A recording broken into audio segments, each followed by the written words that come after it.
안녕하세요. 광주에 살고 있는 40대 여성이에요. 대학교 CC였던 남편을 만나 결혼을 했고, 결혼한 지 1년이 되지 않은 채 아이를 가졌습니다. 어린 나이였지만 그래도 우리에게 새 생명이 생겼다는 기쁨이 있었기 때문에 그땐 정말 행복했어요. 하지만 아이를 낳기도 전에 남편은 사고로 세상을 떠났고, 뱃속 아이와 어떻게 살아가야 할지 막막할 뿐이었습니다. 너 이제 어떻게 살 거야? 애를 낳아서 키워야 하는데 이 험한 세상 어찌 살아갈 거니? 아유, 불쌍해. 어떡하면 좋아? 나 혼자 애 키우면서 살아야지 뭐. 어쩌겠어. 그렇다고 나까지 세상을 등질 수도 없는 노릇이잖아. 내가 알아서 할게요. 너 엄마한테 말 그렇게밖에 못해? 뭐? 세상을 등져? 이럴 때일수록 더 열심히 살아야 하는 거야. 엄마가 널 제일 걱정하는 거 알면서 그러니? 너만 생각하면 아주 가슴이 쓰리고 아파 이거사. 힘들면 이 집에 들어와도 돼. 아빠가 좋아하시겠어요? 가뜩이나 마음에 안 드는 사윗감이랑 결혼했는데 이제야 들어간다면 뭐라고 하시겠어. 아빠가 말만 그러지.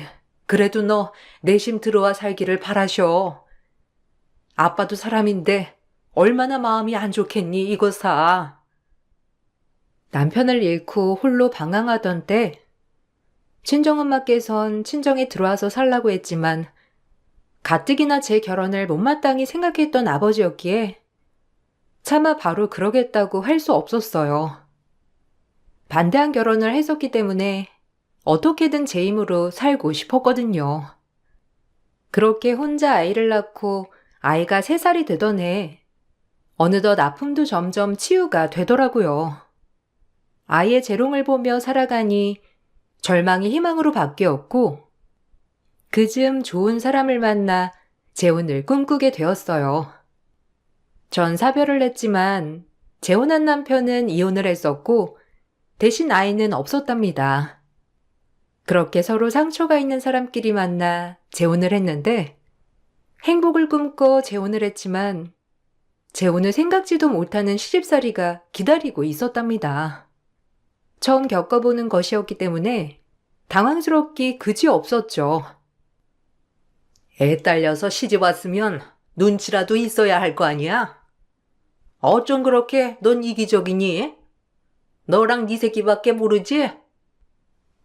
아니요, 그게 아니라 어머님이 지난밤에 된장찌개 드시고 싶다고 해서 끓여 놓은 거예요.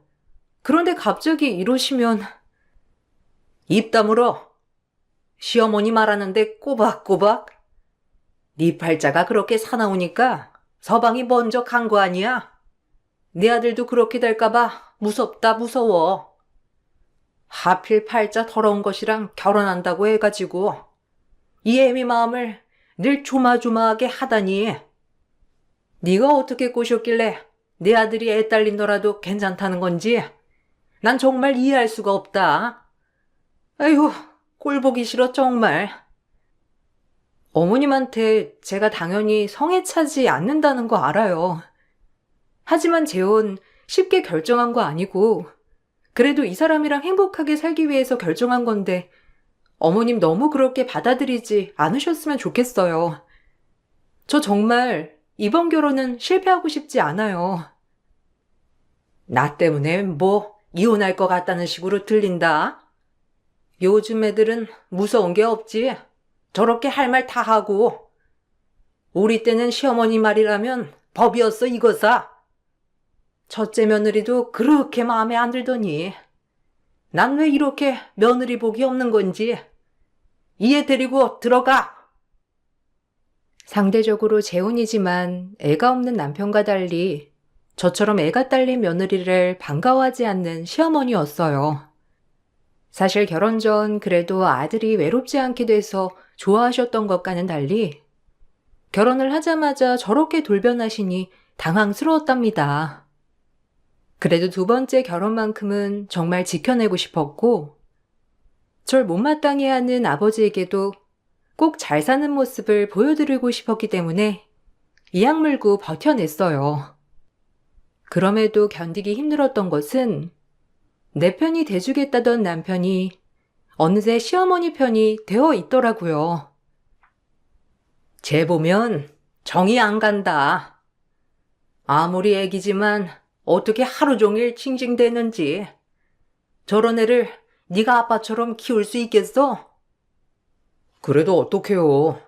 이왕 키우기로 한 거 내 자식처럼 키워야지. 뭐 마음이야. 아직은 좀 그렇긴 한데. 그래도 잘 해봐야지.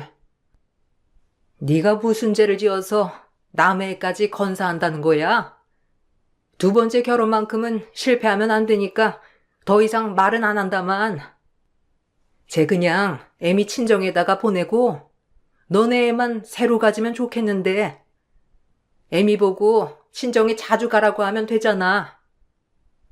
저도 그러고 싶은데 애라면 사족을 못 쓰니까 말도 못 꺼내겠어서 그래요. 그게 됐으면 진작 보내라고 했겠죠. 하필이면 저런 며느리를 얻게 될 줄이야. 네가 아무리 재혼이라지만 넌 애도 없고 인물도 출중한데 아무리 생각해도 믿지는 장사하는 것 같아서 정말 기분이 안 좋아. 그래도 혹시 모르니까 애미한테 얘기나 좀 해봐라. 친정에 보내는 거 어떠냐고. 제 애를 본인 애처럼 키우겠다고 결혼 전에 그렇게 절 설득시키더니 결혼을 하고 나자 제 애를 멀리하는 남편이었습니다. 아무것도 모르는 제 아이는 아빠인 줄 알고 그렇게 따랐지만 제가 봐도 아이에게 차가운 모습을 하는 남편에게 실망을 하게 되었고 화장실 들어갈 때 다르고 나올 때 다르다더니 남편은 그런 사람임이 분명한 느낌이 들게 되었어요. 네 애 친정에 보내라. 안 되겠어. 내가 어떻게든 참아보려고 했는데 솔직히 너네 친정 부모님들도 양심 없는 거 아니냐? 딸이 재혼을 했으면 그 가정에 충실해서 애도 낳고 새 출발하는 걸 바라야지. 어쩜 손주를 키워준다는 말 한마디가 없어? 어머님, 제가 다른 건 다 참아도 제 애 보내라는 말은 못 참겠네요. 차라리 이혼을 하면 했지 애는 못 보내요. 만약 그렇게 애가 거슬린다면 제가 아이 데리고 나가겠습니다. 저 역시 어머님이 그렇게 말씀하시니 불편해서 못 있겠네요. 뭐? 너 지금 반항하니? 어디 며느리가 눈 동그랗게 뜨고 이혼을 한 해 만에? 네가 그러니까 팔자가 세다는 거야. 네, 저 팔자 세요. 근데 애는 못 보내요. 애 없으면 저 죽은 거나 마찬가지니까요. 제가 왜 재혼을 했는데요. 본인 애처럼 잘 키운다고 했는데 이제 와서 이러면 저더러 어떡하라고요. 그러니까 애 보내라는 말은 두 번 다시 꺼내지 마세요. 아이 가지고 왈가왈부하시는 시어머니 때문에 못 살겠다고 생각이 들던 때였지만 그럼 아들이 또 두 번째 이혼남이 되는 건 싫었는지 더 이상 말씀을 하지 않으시더라고요. 그리고 남편 또한 저에게 엄청 섭섭하다는 듯이 얘기를 하는 게 이해가 가지 않았죠. 엄마 딴에는 그냥 솔직히 피도 안 섞인 남이니까 날 위해 그렇게 말씀하실 수 있는 거 아니야? 그렇다고 이혼이라니. 당신 뭐라고 했어? 나랑 결혼할 때 이 아이 본인이 책임진다고 내일하고 그러지 않았어? 나 솔직히 그 말 아니었으면 당신이랑 재혼하지도 않았어. 근데 이제 와서 그런 말을 하니까 내가 어이가 없잖아. 애 없으면 나도 안 살아 여기서. 아 그래 알겠어. 그만 화내라. 그냥 어른이 한 얘기니 한 귀로 듣고 흘려. 너도 참 성격 좀 죽여. 나도 엄마한테 잘 얘기할게. 오히려 아이 문제로는 강경하게 나오자 남편과 시어머니는 더 이상 아이 얘기는 하지 않았고 대신 그 뒤로 제가 마음에 더 안 드셨는지 오히려 더욱더 시집살이가 거세졌어요. 중간중간 친정엄마와 교류를 했어서 그런지 엄마는 날이 가면 갈수록 헬쑥해지는 저를 걱정했지만 오히려 잘 사는 모습을 보여주고 싶었던 저였기 때문에 친정엄마에겐 늘 웃어 보이곤 했죠. 그렇게 모진 시집살이를 견뎌내면서 7년이란 시간이 흘렀는데 어느덧 재혼 시 3살이었던 제 아이는 10살이나 되었어요. 아유, 얘가 왜 이래? 누굴 닮아서 너는 그 모양이야? 하여튼 시간이 지나도 정이 안 붙는다니까. 너 얼른 너네 엄마한테 가. 거실에서 알짱대지 말고 책도 좀 보고 하란 말이야. 그저 TV 볼 생각만 하지. 한심하게 그지없다니까. 할머니는 왜 이렇게 나 미워해? 맨날 나한테 뭐라고만 하고. 난 그냥 할머니랑 같이 옆에서 얘기하고 싶었던 건데. 뭐? 조그만 게 못하는 말이 없네. 내가 너랑 무슨 얘기를 하냐? 대바라 져가지고. 얼른 들어가. 마음에 안 드니까. 엄마, 할머니가 나보고 방에만 들어가래. 왜 할머니는 날 미워하는 거야? 맨날 화만 내고 욕만 하고 미워 죽겠어. 아니야. 할머니가 우리 딸 공부 열심히 하라고 방에 들어가라고 하는 거지. 절대 미워하시는 거 아니니까 걱정 마. 시간이 지나도 아이에게 저렇게 모질게 대하는 시어머니가 정말 미웠지만 그래도 아이는 워낙 어려서부터 이 집에 살아서 그런지 친할머니인 줄 알더라고요. 그로 인해 오히려 시간이 지날수록 이 가정을 깰 엄두가 나지 않았습니다. 아직 아이가 어렸기에 많은 걸 설명해 주기가 힘들다고 생각이 들었기 때문에 더더욱 상처를 주고 싶지 않았던 것 같아요. 어머님, 세정이가 어머님이랑 가까워지려고 그러는데 곁 좀 주시면 안 될까요? 그래도 하나뿐인 손녀잖아요. 제가 왜 내 손녀야? 피 한 방울 안 섞였는데. 그러니까 우리 아들 애 가지라고 내가 몇 번이나 말했어. 이 집에 시집 와서 네가 한 게 뭐가 있냐? 애 하나 낳기를 했어. 아니면 살림의 보탬이 됐어. 그저 먹고 자고 싸고 양심 없는 것 같으니. 어머님, 저 7년 동안 이 집에서 애비 뒷바라지하고 어머님 종노릇한 거 아시잖아요.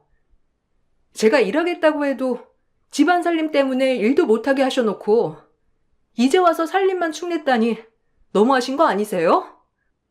그리고 애는 안 생기는 걸 어째요? 너란 애 처음부터 허락하는 게 아니었어. 재수원부터 가지고 애도 못 낳고 남의 애나 데리고 들어와 사는 기생충. 네가 우리 집 종살이라도 안 하면 내가 널 왜 데리고 있겠어? 네한테 2번 상처 주기 싫으면 잔말 말고 내가 시키는 것만 해. 시간이 지나도 여전히 절 미워하시는 시어머니였고 이상하게 남편과의 사이에서 아이가 생기지 않자 더더욱 저를 싫어하시게 된 계기도 있었습니다. 그렇게 늘 저를 못마땅히 여기던 시어머니였지만 어느 날부터인가 기분이 좋아 보이는 시어머니를 발견하게 되었고 머지않아 그 이유를 알게 되었어요. 아주버님이 결혼할 사람을 데리고 온다고 했거든요. 둘째 때도 그렇고 며느리들이 하나같이 다 마음에 드는 구석이 없었는데 네가 하다 의사 며느리를 데리고 온다고 하니까 내가 뛸 듯이 날아갈 것 같구나. 그래야지 우리 아들들이 다 날 실망시킬 리가 없어. 역시 장남답다. 설에 인사 온다지? 명절부터 의사 며느리 인사받을 생각에 기분이 어찌나 좋은지. 이래서 장남인가 싶어. 우리 큰아들 최고야. 그럼요. 제가 엄마 기준을 모를까 봐서요. 전 엄마한테 전혀 실망시키는 아들이 되고 싶지 않다니까요. 기대하세요. 예, 들었니? 네 형님 될 사람 이번 설날에 인사 올 거니까 상다리 부르지게 차려야 할 것이야. 귀한 손님이니까. 네, 그래야죠. 그래도 이 집에 맏며느리 되실 분이 온다고 하는데 걱정 안 하셔도 돼요, 어머님. 잘 차려볼게요. 나도 이제 정상적인 며느리 보면서 손주도 생기고 그러는 거지? 내 평생 소원 다 이룰 것 같으니 기분이 날아갈 것 같아. 의사식이나 된다고 하는데 어떨지 기대가 되는구나. 내가 이제 노인정 가면 의사 며느리 있다고 자랑할 생각에 기분이 아주 좋아. 남편의 첫 번째 부인에 대해 전혀 물어보질 않아서 어떤 사람인지 모르겠지만 어머님은 늘 제 얘기를 하며 남편의 전처를 언급하곤 했는데 그때마다 둘 다 마음에 들지 않는다는 말이 대부분이었어요. 남편 또한 전처에 대해 좋은 기억이 없다고 하는 거 보면 이혼의 귀책 사유가 전처한테 있나 보다 싶을 정도로 생각이 들 정도였죠. 그런데다가 애 딸린 저와 재혼을 한 남편을 보고 시어머니는 더욱더 마음에 안 들어하던 찰나였고 그때 마침 의사 며느리를 데려온다는 시숙의 말에 신이 났던 거예요. 어머님네는 재산은 많지만 아주버님과 남편이 학력이 얕았던 터라 시어머니는 잘난 며느리를 드리고 싶어한 것도 사실이었어요. 우리 첫째 며느리 새로 들어오걸랑 너네가 분가해서 나가라. 그동안 네 꼴 보는 것도 지긋지긋했으니까 알겠니? 엄마, 그래도 되겠어요? 그동안 엄마 손발이 돼준 게 이 사람인데 갑자기 없어지면 불편하지 않겠어? 당연하지.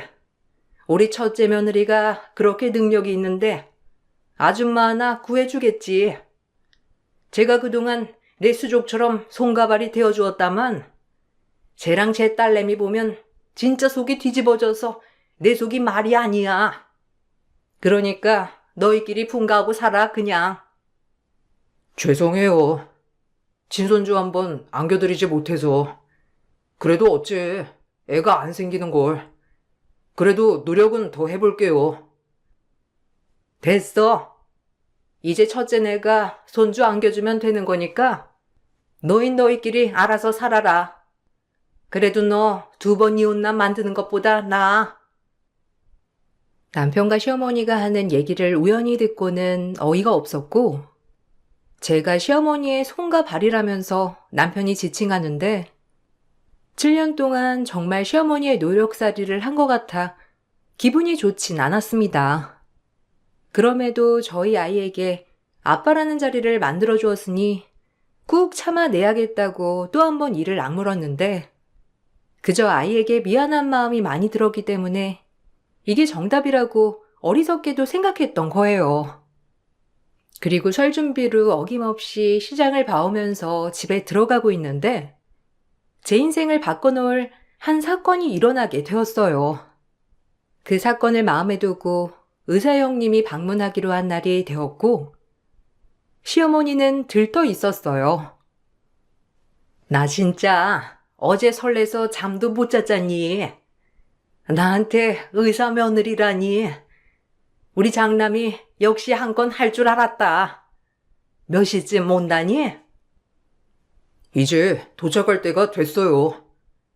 재수씨, 음식 다 준비해 놓으셨죠? 제 예비 신부가 특히나 해산물을 좋아하거든요. 지가 이런 거라도 해야 이 집에 붙어 있지. 애 딸려서 들어와 놓고 이런 것도 안 맞추면 여기서 살 수나 있을 것 같아? 그리고 제 딸한테 내가 무슨 말 할까봐 내 눈치를 얼마나 보는데. 그러니까 마음껏 부려 먹어라. 시킬 거 있으면 다 이해시켜. 역시나 아침부터 모진 소리를 하는 시어머니였고 드디어 의사 형님이 방문을 했는데 이 집 분위기와 어울리지 않게 정말 고급진 분위기로 집안을 압도시키더라고요. 그리고 역시나 시어머니와 가족들은 형님이 인사 온 날 절 가정부 취급을 하기 시작하며 오히려 형님을 치켜 세워주려는 모습을 보였고 그 모습을 보니 헛웃음이 나오기 시작하며 어이가 없더라고요. 어서 와요. 내가 진짜 기대했잖아. 해산물 좋아한다고 해서 잔뜩 준비해놨어. 얼른 들어와요. 얘는 우리 집 둘째 며느리인데 신경 쓸 필요 전혀 없어. 뭐 그냥 우리 집 잔심부름이나 하는 애니까 혹시 뭐 필요한 거 있음 얘 불러다 시켜요. 네? 뭐 사람한테 어떻게 그런 행동을 하겠나요? 일단 맛있는 거 준비해 주셔서 너무 감사드리고 잘 먹을게요. 어쩜 말하는 것도 이렇게 고급지고 우아한지. 의사하면서 힘들지는 않아요? 내 주변에 의사가 있다니 너무 좋은 거 있지? 시어머니의 저런 인사치레에 너무 화가 났지만 처음 온 형님을 보고 참았습니다. 하지만 식사하는 내내 시어머니는 형님을 치켜 세워주려고 절 내리까더라고요. 그 모습에 형님 또한 엄청 불편한 기색이 엿보였고 저 역시 때가 되었다고 생각했어요. 형님은 제가 차려둔 음식에 먹는 신용을 하더니 제 딸아이를 한참 쳐다보더라고요. 무슨 할 말이 있는 것처럼 말이에요. 이제 슬슬 움직일 때가 되었나요? 그때 우리가 얘기한 거 이제 슬슬 움직일 때네요. 호의를 베풀 필요가 없어. 아니 둘째랑 아는 사이니? 둘이 오늘 처음 본 거 아니었어? 꼭 아는 사이처럼 말하네 둘이. 안면 있을 리가 없잖아. 저 아이를 보니까 더더욱 마음이 다잡아지네요. 제가 그때 얘기한 거 기억하죠? 딸을 보고서라도 참으면 안 된다고요. 3살배기 자식을 데리고 재혼한 날 7년간 조선시대 천민처럼 부려댄 시댁. 설날 첫 인사 온 의학계 형님이 딸을 빤히 보더니 입을 열게 되었고 그 뒤로 믿기 힘든 대반전극이 펼쳐졌어요. 사실은 그날 시장에 갔다가 만나게 된 사람은 형님이라는 사람이었고 저에게 갑작스럽게 다가와선 본인을 소개하였는데 저 역시 가족이 될 사이니 그저 그런 형님이 반갑게만 느껴졌습니다. 안녕하세요. 김의찬 씨 부인 되시죠? 저 이번에 인사하기로 한 김의찬 씨 형님 예비신부 될 사람이에요. 말씀 좀 나누실까요? 어머, 안녕하세요. 절 어찌 알고, 네네, 그러시죠. 와, 듣는 것보다 훨씬 더 미인이신데요? 요 앞에 카페 있어요. 그렇게 형님들 사람과 카페에 들어가게 되었고, 형님은 그동안의 이야기를 구구절절 해주었는데, 정말 충격적이었습니다. 그리고 왜 의사까지 된 사람이 이런 집안에 시집을 오려고 하는지 의아했지만, 이 모든 사실을 듣고 이해가 단번에 가더라고요. 김의찬 씨, 한번 이혼한 경험이 있잖아요. 사실 그 결혼했던 사람이 제 친동생이에요. 그때 친동생과 당신 남편이 결혼했을 때 전 외국에 체류 중이라 결혼식이랑 상견례에 가지 못했고 저보다 상대적으로 많이 배우지 못했던 동생이었기 때문에 그 집안에서 엄청나게 시집살이를 했나 보더라고요. 뱃속에 아이도 있었지만 허구한 날 손찌검에 시어머니 시집살이를 감당해내지 못하고 아이는 유산되었어요. 그리고 결국 유산 후 이혼까지 당하고 바보같이 세상을 등졌답니다. 유서 하나만 남기고 말이죠. 그런 남자랑 지금 사시는 거예요. 유서를 보고 그 집안을 박살내야겠다고 오래전부터 생각했어요. 그런데 그 사람이 재혼을 했고 알아보니까 당신은 정말 애 하나 데리고 재혼하여 또다시 제 동생처럼 당하고 있더군요. 아니, 이혼한 건 알았는데 세상에 그런 히스토리가 있는 줄 정말 몰랐어요. 어쩜 끔찍하네요. 아, 어떻게 그런 일이... 그쪽 부부 사이에 관여하고 싶진 않지만 그동안 제가 의찬 씨 형을 만나면서 알아본 바로는 딸 때문에 참고 사는 것 같다고 하더라고요. 요즘 세상이 어떤 세상인데 전 다시는 제 동생 같은 일이 벌어지지 않았으면 해서 지금 이렇게 말씀드리는 거예요. 그리고 형님은 본인이 짠 계획을 얘기해 주었고 저 역시 많은 생각을 하게 되면서 딸을 위해서도 이런 남자는 살 수 없다고 판단하였답니다. 그리고 시어머니가 증여세 혜택을 받으려고 남편 이름으로 해야 할 본인의 부동산을 제 앞으로 해놓은 것을 생각해내었죠. 형님은 동생의 복수를 위해 집안을 박살내려고 접근했지만 아주버님을 진정으로 사랑하게 되었고 본인의 계획을 다 얘기했다고 했습니다. 그러자 아주버님은 정말 마음 아파하며 형님을 돕겠다고 했고 드디어 그것이 밝혀지게 된 거예요. 그리고 저 역시 모든 스토리를 듣고 형님을 도우면서 저 역시 이 집에서 벗어나야겠다고 생각했던 거예요. 신송이 아시죠? 제 동생이에요. 아마 잘 알 거라고 생각합니다. 그동안의 반성은커녕 또다시 며느리를 들이고 종처럼 부리다니. 또 제 동생 꼴 나게 하고 싶어서 그러신 거예요? 당신이 직접 말해. 그래야 당신 어머님이 충격 받으실 것 같으니까. 사실 이 사람 만나고 전 재주씨 얘기 다 듣고 나서 생각 많이 했어요. 근데 이건 아니더라고요. 아무리 우리 엄마고 내 동생이지만 본인들만 생각하고 사는 건 아닌 것 같아서 전 이 사람 편에 서기로 했어요. 절 원망 마세요. 엄마가 뿌린 거니까. 그게 무슨 말이야? 편에 서다니? 아니 알아듣게 얘기를 해야지. 신송이가 네 동생이라는 거냐? 아니 어떡해. 그런 애가 네 동생이야. 저보다 많이 못 배우고 그랬지만 하나뿐인 제 동생이었어요. 아이까지 유산시키고 이혼까지 시킨 당신 인간이 아니지. 지금 이 사람 명의로 되어 있는 재산 제 동생한테 사죄하는 뜻으로 받아들이고 재산은 저희가 가져갈게요. 그러니 손가락 빠셔요. 뭐? 지금 네가 내 아들한테 대놓고 날 골탕 먹이려고 접근했다는 걸 내가 듣고 가만히 있을 것 같아? 의사라고 좋아했더니 순머리 속에 똥만 찼잖아. 네 동생 죽은 걸 나보고 어쩌라는 거야? 지가 나약해서 죽은 걸 가지고? 와, 진짜 인성 파탄 난 건 진작 알고 있었지만 형님이 이렇게 얘기하면 미안하다고 사죄해야 하는 거 아닌가요? 진짜 문해인가?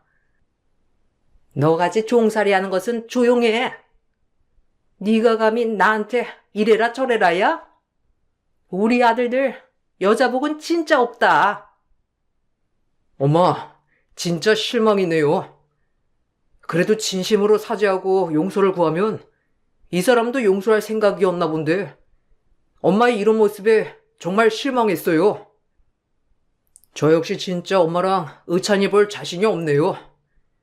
저도 이제 엄마 아들 그만하렵니다. 붙잡지 마세요. 시어머니는 황당해했고 시숙은 절연을 선포했어요.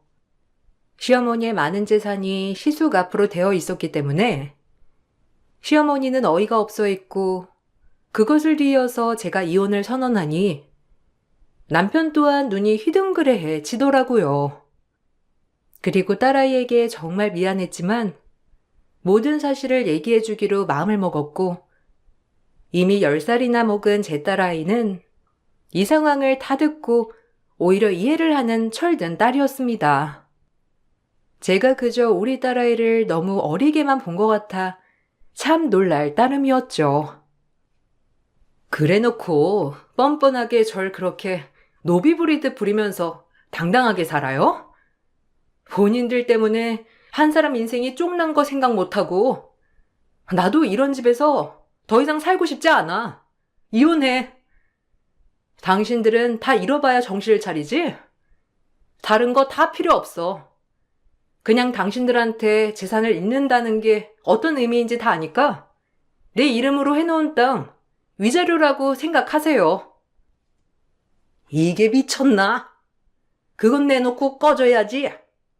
그래, 넌 나가도 된다. 어차피 애도 못 낳고 애만 딸려와가지고 넌 필요 없어. 그 땅이나 조용히 내놓고 나가. 애도 못 낳는 걸 오냐오냐 했더니 이게 치형님 될 사람 등에 없고 기세 등등이지? 이제 너랑 네 딸 꼴 안 봐서 나야 좋아. 재산 안 내놓으면 너네가 고소할 거니까 그리 알고 조용히 나가는 게 좋을 거야. 내가 당신 며느리 할 줄 알아? 내 예비 신랑이 당신이랑 절연 안 하면 이 결혼 안 하려고 했어. 그 사람은 죄가 없으니까. 근데 잘 봤죠? 지금 사태 파악 안 되나 본데 땅 하나라도 건지고 싶으면 이분한테 미안하다고 사죄해야 할 거예요. 아무래도 나보단 여기 동서될 사람이 더 가능성 있어 보이니까. 하지만 당신 이런 태도를 보니 우리 둘한테 다 용서받긴 글렀네요. 내가 큰애 명의로 재산을 해놓은 것은 어차피 이제 큰애가 날 모셔야 하니까 해놓은 건데 그러지 않을 거면 당장 내놔. 당신은 아들들도 다 돈으로 보이나 보죠? 정말 상종하면 안 되겠네요. 이런 사람이랑 가족으로 엮일 뻔했다니 위선자 같으니라고. 한순간에 모든 재산을 큰아들과 저에게 빼앗긴 시어머니였고 소송을 건다고 난리가 났습니다.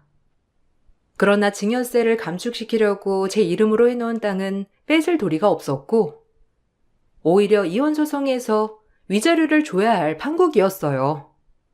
그렇게 아주버님 이름으로 돼 있는 재산은 이미 아들에게 상속을 한 것으로 되어 있어서 다시 되찾아오기란 힘들었고 저한테도 마찬가지였습니다. 이제야 남편은 저에게 사죄를 하였지만 전 이 상황이 그저 충격이라 벗어나고 싶을 뿐이었고 사람 같지도 않았어요. 세정이가 날 아빠로 알고 있는데 너 진짜 너무한 거 아니냐? 내가 그래도 세정이한테는 진심으로 대했는데. 세정이도 당신 보기 싫대. 아니 그것보다 할머니가 오히려 본인 할머니가 아니라는 거에 안도하는 느낌이야. 나한테 미안하다고 해도 이젠 우린 끝났어. 당신한테 그런 과거가 있다고 진작 알았다면 절대 재혼하지 않았을 거야. 나도 참 어리석었지. 이번 일로 정말 많이 배웠다. 우리 딸한텐 나만 있으면 돼. 그리고 나만 열심히 살면 됐던 거야. 다 엄마 때문에 이렇게 벌어진 일이라니까. 엄마가 조종한 거라고. 그냥 이제 우리도 형네처럼 엄마 외면하고 살자. 아니, 당신도 똑같은 인간이야. 당신 형을 봐. 그런 사람 아니었잖아? 피는 못 속인다는데 당신은 그냥 그런 족속인 거야. 그리고 법정에서 돌아서는 길 형님을 마주하게 되었고 형님에게 정말 고맙다고 인사를 하였습니다. 인사를 하자 형님은 진심으로 절 위해 주었고 오히려 본인이 저를 조금이라도 도울 수 있음에 정말 행복하다고 말해주는 그런 착한 사람이었어요. 감사해요. 그리고 제가 왜 그렇게 살았는지 정말 모르겠네요. 아마 그쪽 아니었으면 아직까지 딸을 위한답시고 그런 집에서 버텼겠죠. 그런 사람은 아빠 자격이 아예 없는데 말이에요. 제 딸 때문에라도 이렇게 살면 안 된다고 해주셔서 감사합니다. 정말 많은 걸 배우게 된 것 같아요. 그때 형님을, 아니, 승미 씨를 안 만났으면 어떨까 아찔하기도 하네요. 제 동생 같아서요. 나이 또래도 비슷하고 똑같은 일이 반복되면 안 되잖아요. 그래서 그런 거니까 너무 고마워하지 않으셔도 됩니다. 어디서든 행복하게 사시길 바랄게요. 저 역시 이제 조금은 내려놓고 제 행복을 찾아보려고요. 동생 일은 슬픔, 어디에도 치유받을 순 없겠지만 그래도 동생이 정말 기뻐할 거예요. 그리고 저 역시 너무 감사드려요. 그렇게 마지막으로 형님이란 사람을 봤어요. 시어머니네와 손절하고 둘이서 조촐한 결혼식을 올리고 잘 산다고 하더라고요. 워낙 많은 재산이 아주버님 앞으로 되어 있었던 터라 사는데 지장이 없었고, 시어머니와 남편은 얼마 남지 않은 재산 때문에 엄청 배 아파했어요. 저에게도 둘이서 위자료를 줘야 했기 때문에 더욱더 억울해 보이는 건 사실이더라고요. 아들 복 없는 게 며느리 복도 없다더니 어떻게 한 놈은 여자에 미쳐서 날 버리고 한 놈은 결혼하는 족족 저런 화상들이 걸릴 수가 있어? 내가 진짜 얼굴을 들고 다닐 수가 없다. 지금 내 손해가 어느 정도인 줄 알아? 자식이 다 원수라더니. 엄마가 전 와이프 마음에 안 들어 하시지만 않았어도 오히려 애 낳고 잘 살고 있을걸요? 다 엄마 욕심이에요. 너도 걔한테 손찌검하고 욕했잖아. 어디 원망할 데가 없어서 나한테 원망을 해? 너까지 날 아주 잘하면 버리겠다. 나쁜 자식. 엄마가 하도 마음에 안 든다 하니까 저도 무시했던 거라고요. 저 역시 엄마한테 질리네요. 진짜 평생 엄마 기대에 맞춰 살려고 했는데 이젠 그렇게 못하겠어요. 독거노인으로 평생 살아보세요. 욕심이 짝짝꿍이던 남편과 시어머니는 결국 파탄이 났고 동네에서 아주 고약한 할머니라고 어머님은 소문이 났어요. 전 남편도 모든 걸 잃고 원양어선을 타러 간다는 말만 돌 뿐 호련히 자취를 감추었다고 하더라고요. 뭐 알 바는 아니지만요. 그리고 이 모든 일을 겪고 전 딸과 새 출발을 시작했는데 두 번째 결혼마저 파탄이 나서 친정아빠는 속상해 하셨지만 그래도 옛날처럼 질책하지 않고 오히려 저를 끌어안아 주시더라고요. 저에게 이런 따뜻한 가족이 있었는데 왜 그땐 몰랐는지. 이제 모든 거 다 잊고 새 출발 하자꾸나. 나도 그동안 미안했어. 내가 이제 세정이한테 아빠 겸 좋은 할애비가 되어줄게. 아빠, 너무 감사해요. 그리고 또 한 번 실망시켜서 죄송해요. 정말 이번엔 아빠 엄마한테 보란듯이 보여주고 싶었는데. 아니야. 내가 널 이렇게 사지로 몰아넣은 것 같아 더 미안해. 그때 남편 잃고 널 따뜻이 안아주었어야 했는데. 이제 다 풀렸으니까 우리 다시 시작해봐요. 엄마가 가운데서 힘들었는데 이제야 너무 행복하다. 이제 행복히 살자. 정말 어리석었던 과거라고 생각하지만 제 이름으로 되어 있는 땅이 개발이 되면서 조그마한 상가를 구매하였고 지금은 월세를 받으며 딸아이와 함께 살고 있어요. 그래도 충격받았을 딸아이지만 제 앞에선 티내지 않고 오히려 밝게 자라준답니다. 그리고 처음으로 세상을 떠난 딸아이 아빠에게 인사를 다녀왔는데 딸아이는 무엇보다 씩씩하게 아빠에게 쓴 편지를 고이 놓고 왔더라고요. 이제야 모든 게 제자리로 돌아온 것 같아 마음이 편안해지면서 전 남편에게 다시 한번 딸에게 상처를 주지 않겠다고 다짐했어요. 그렇게 제 마음도 다지며 앞으로는 딸을 위해서만 열심히 살려고 이 글을 적어 보았어요. 굴곡 많은 제 인생 이야기 들어주셔서 감사드리고 여러분들 앞날엔 행복한 날들만 펼쳐지길 바라겠습니다. 감사합니다. 안녕하세요. 여러분들은 명절마다 가족끼리 특별하게 먹는 요리가 있나요? 저희 시댁에서는 설 명절에는 꼭 직접 만든 만두를 먹는데요. 주변에 말하면 다들 어떻게 직접 만두를 빚어서 만드냐며 고생이라고 하지만 저는 1년 중 그날을 손꼽아 기다리는 편이랍니다. 시모와 남편, 저 이렇게 도란도란 앉아서 그동안 못했던 얘기를 나누면서 시간을 보내다 보면 설 명절이 정말 행복하거든요. 결혼을 하고 늘 행복하던 설 명절이 딱 한 번 최악이었던 날이 있었는데요. 오늘 그때 얘기를 한번 꺼내 보려고요.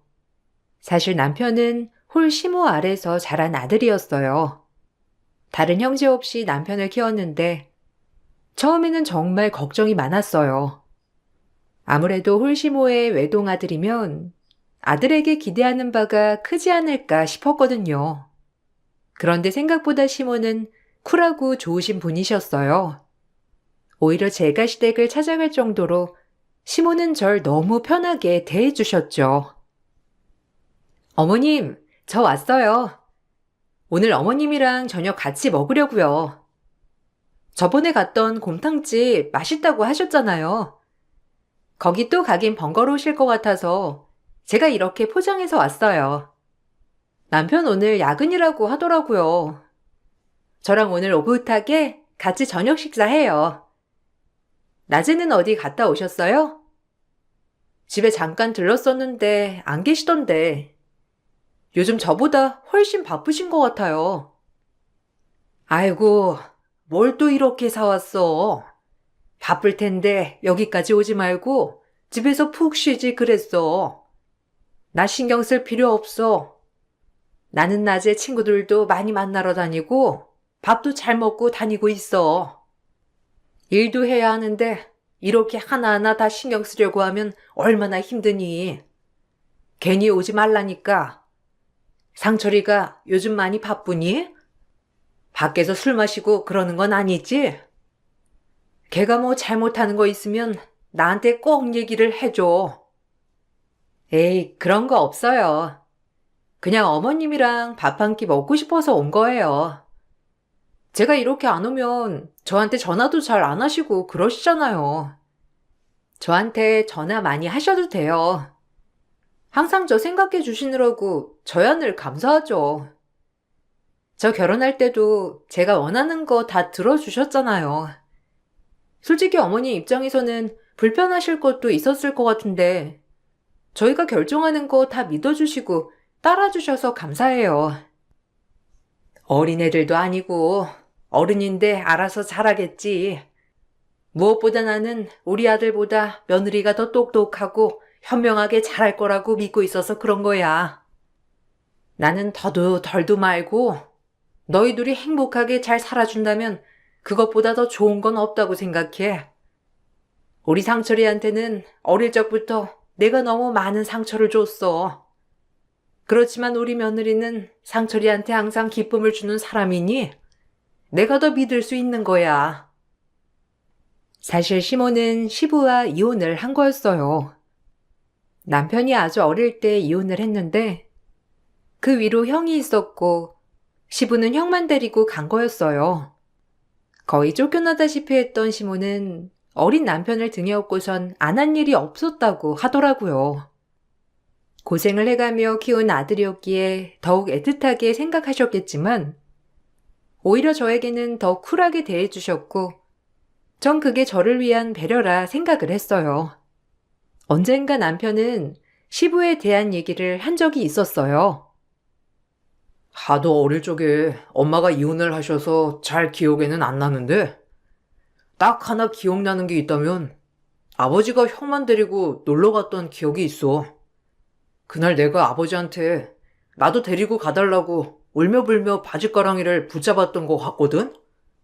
근데 아버지가 싸늘한 눈으로 안 된다고 하고선 날 뿌리치고 가더라고. 그 옆에 형이 웃으면서 날 쳐다보는데 그때 그 얼굴 표정이 아직도 잊히지 않는 거 보면 참 상처가 깊구나 싶어. 그런 일이 있었어? 지금도 그렇게 뚜렷하게 기억이 날 정도면 정말 상처 많이 받았나 보다. 어머님이 항상 당신한테 미안해 하시더라고. 저번에도 같이 밥 먹으면서 이런저런 얘기를 듣는데 어릴 적부터 많이 상처를 줬다고 하셨어. 그런데 내가 느끼기에는 어머님은 당신한테 매번 애정을 가득 주시는 것 같거든. 아마 당신이 지금 기억하고 있는 그런 상황들이 많이 미안하신가 봐. 맞아.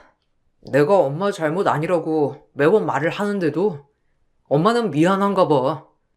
그때 그 상황을 겪게 한 것 자체가 미안하신 거지. 엄마가 막을 수 있었던 상황도 아닌데 뭐. 처음에는 아버지 원망도 많이 했었는데 지금은 뭐 그런 마음조차도 없어. 어딘가에서 잘 살고 계시겠지. 나에게는 가족이라곤 이제 당신이랑 엄마뿐이야. 아마 형은 내 바로 옆으로 지나가도 알아차릴 수 있을까 모르겠어. 그러겠네. 당신 고등학교 때 아버지 찾아간 적이 있다고 했었나? 그럼 그때 형도 얼굴 보고 온 거야?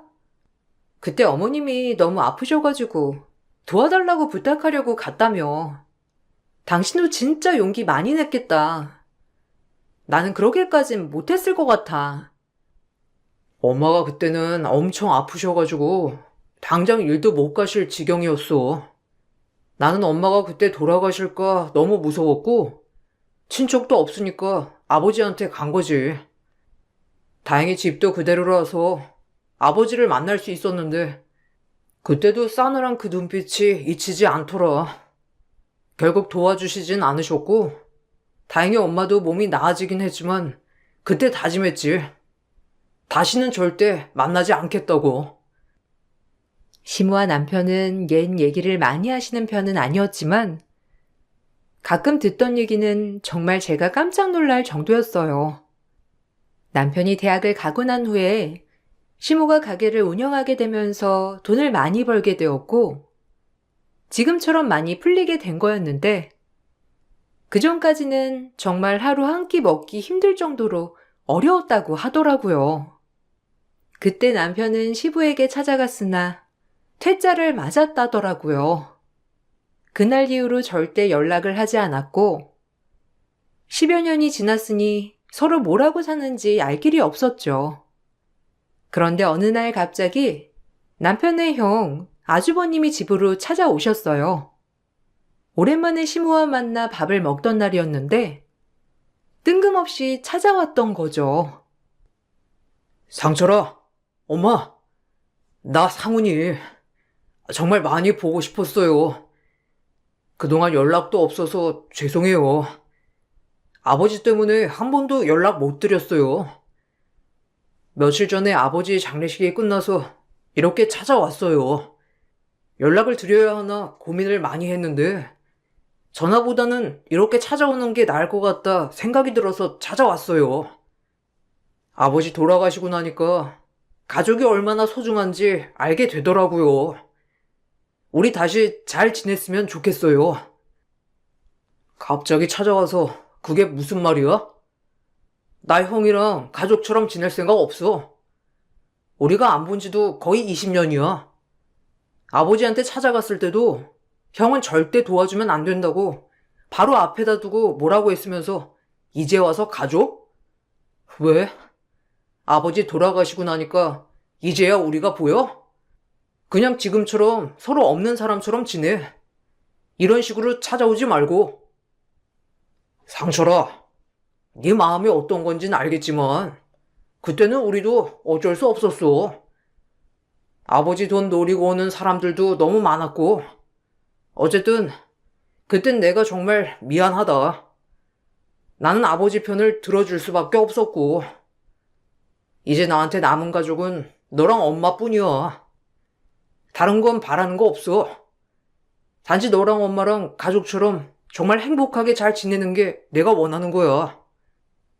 왜 갑자기 이러는지 모르겠지만 아버지 돌아가신 거랑 나랑은 전혀 상관없는 일이야. 평생을 남남처럼 살아놓고선 이제 와서 무슨 가족이야. 어떻게 여길 알게 된 건지 모르겠지만 앞으로는 이렇게 함부로 찾아오지 않았으면 좋겠어. 갑작스러운 방문에 저도 놀랐지만 시모와 남편은 더 당황스러워 했어요. 어떻게 알았는지 집으로 바로 찾아오는 바람에 더욱 놀랐죠. 그 후로도 아주버님은 매주마다 시댁으로 찾아왔고 몇 달을 그렇게 찾아오니 시모와 남편은 한번 밥을 같이 먹게 되었죠.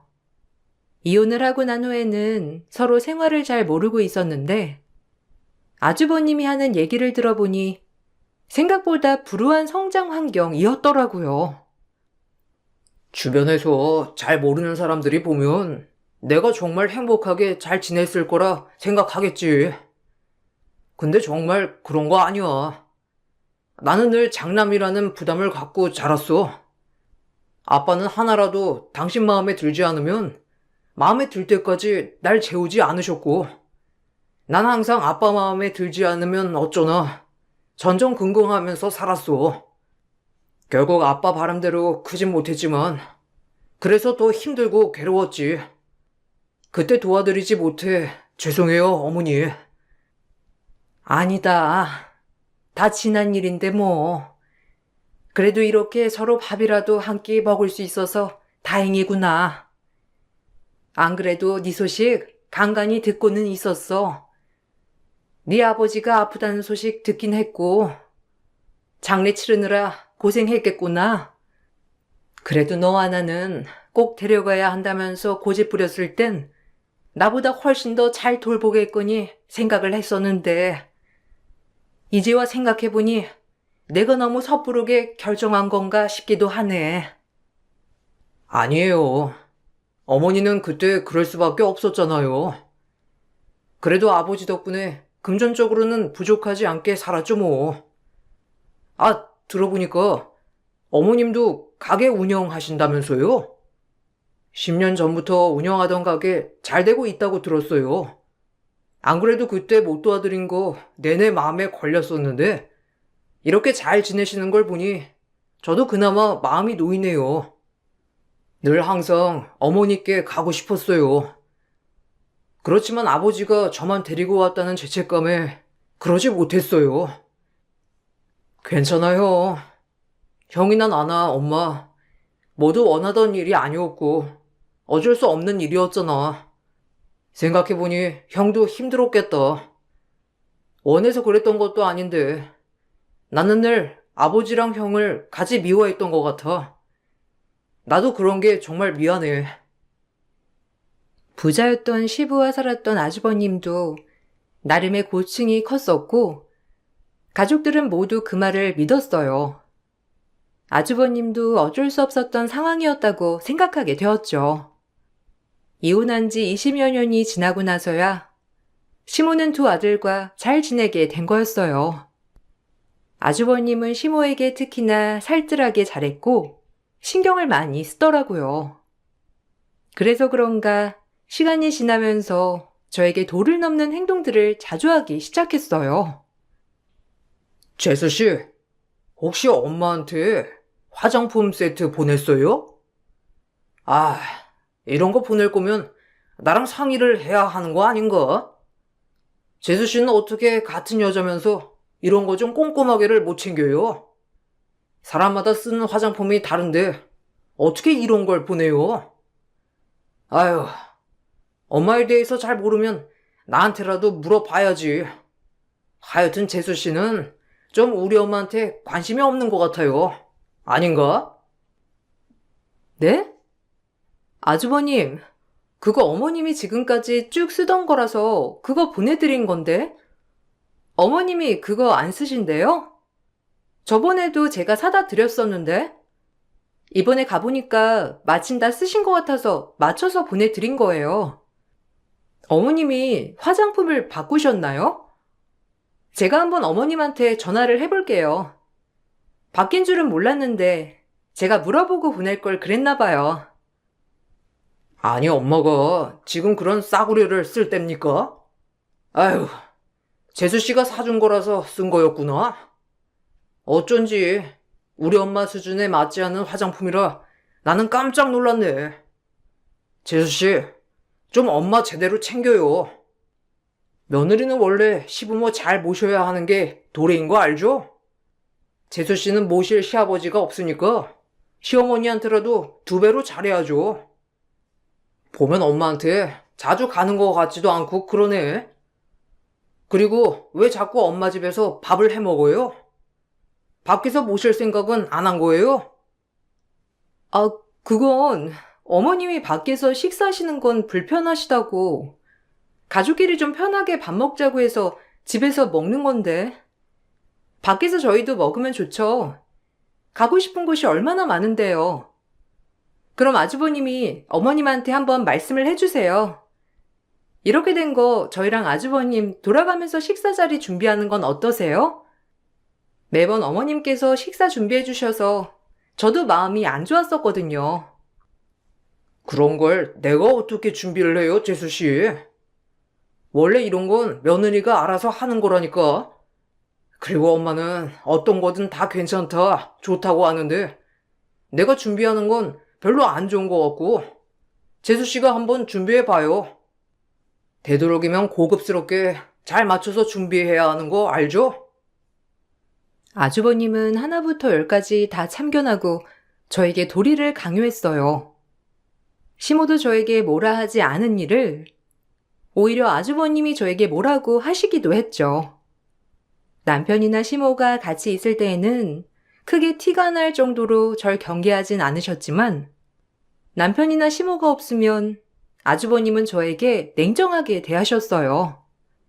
전에 알던 아주버님이 맞나 싶을 정도로 가족들 앞에서는 세상 좋은 아주버님이셨죠. 재수씨, 입맛이 많이 없어요? 여기 재수씨가 좋아한다고 해서 해산물 요리 나오는 곳으로 준비한 건데 많이 먹어요. 그동안 우리 엄마 혼자서 며느리라고 신경 쓰느라 정말 고마웠어요. 이제는 저도 있고 저도 결혼하게 되면 며느리가 들어올 텐데 조금만 기다려요. 제가 좋은 큰 며느리 데리고 올게요. 엄마도 조금만 기다려요. 제가 딱 엄마 보필할 수 있는 며느리감 데리고 올 테니까. 아이고, 무슨 날 보필해. 나는 충분히 혼자서도 잘할 수 있고 네가 결혼한다면 네 행복이 우선이지. 무슨 가족들을 다 신경 쓰니? 네가 행복하게 잘 살 수 있는 사람으로 선택하면 되는 거야. 그리고 우리 상철이 와이프는 누구보다 똑똑하고 현명한 아이야. 어떤 사람들이든지 잘 어울릴 수 있는 능력을 갖고 있어서 나는 상철이 와이프 닮은 친구랑 결혼해도 참 좋을 것 같구나. 아유, 그럼 엄마 말이 맞지. 나는 그냥 조금이나마 엄마한테 도움이 될 수 있다면 더 좋을 것 같아서 말하는 거지. 나도 재수씨가 얼마나 똑똑하고 좋은 사람인지 알지. 엄마한테 하는 것만 봐도 나는 딱 알 수 있어. 그렇지만 엄마, 내가 재수씨보다 더 싹싹하고 잘하는 며느리감 데리고 올 테니까 딱 기다려봐. 따로 있을 때는 저에게 혹시 시모 재산을 노리냐, 어쩌냐 하면서 헛소리만 하던 아주버님은 다른 가족들과 같이 만날 때면 제 칭찬을 하곤 했어요. 이게 뭔 일인가 싶을 무렵 아주버님은 갑자기 형님을 데리고 왔죠. 결혼을 하겠다면서 데리고 온 형님은 자연스럽게 저에게 말을 놓으셨어요. 결혼식을 준비하던 와중에 한번 형님이 절 밖에서 보자고 부르셔서 갔던 적이 있었어요. 동서, 내가 너무 궁금해서 참을 수가 없어가지고 이렇게 나오라고 했어. 우리 지금 결혼 준비하는 거 알지? 보통 들어보니까 결혼 준비하면서 시댁에서 어느 정도 지원 받는다고 하던데 동서네 집은 어느 정도 지원을 해줄 수 있는 거야? 어머님한테 물어보기 전에 어느 정도 해줄 수 있으신지 알아보면 좋을 것 같아서 내가 동서한테 물어보는 거야. 아, 그런 건 저도 자세하게는 모르겠어요. 저희 이번에 결혼할 때도 저희끼리 모은 돈으로 시작했고 제가 자취하면서 쓰던 물건 그대로 가지고 와서 쓰고 있어서 추가적으로 든 비용도 없었거든요. 남편한테 들어보니까 스몰 웨딩으로 진행하겠다고 하셨던데 왜 지원에 대해서 물어보시는 거예요? 아, 동서 뭘 모르는구나. 요즘 스몰 웨딩은 진짜 스몰 웨딩이 아니야. 그리고 어머님 정도 재력가면 좀 지원을 해주시지 않을까 싶어서 말한 건데. 그럼 시댁에서 뭐 받은 건 없는 거야? 아니면 예물이라도 받았을 거 아니야. 나는 이런 거 솔직하게 말해야 한다고 생각해. 나중에 알게 되면 서로 피곤하고 서운하기도 할 테니까 말이야. 형님, 저희는 예단, 예물 이런 것도 하나도 안 했어요. 지금 살고 있는 집도 저랑 남편이 서로 돈 모은 거랑 대출받아서 살게 된 집이고 어머님한테 어떤 도움을 받고 준비하지는 않았어요. 그래서 제가 뭐라고 드릴 말씀이 없네요. 에이, 동서, 거짓말하지 말고. 난 나중에 동서 거짓말한 거 알면 가만 안 둘 거야. 왜 자꾸 숨기려고 해? 그냥 솔직하게 말해봐.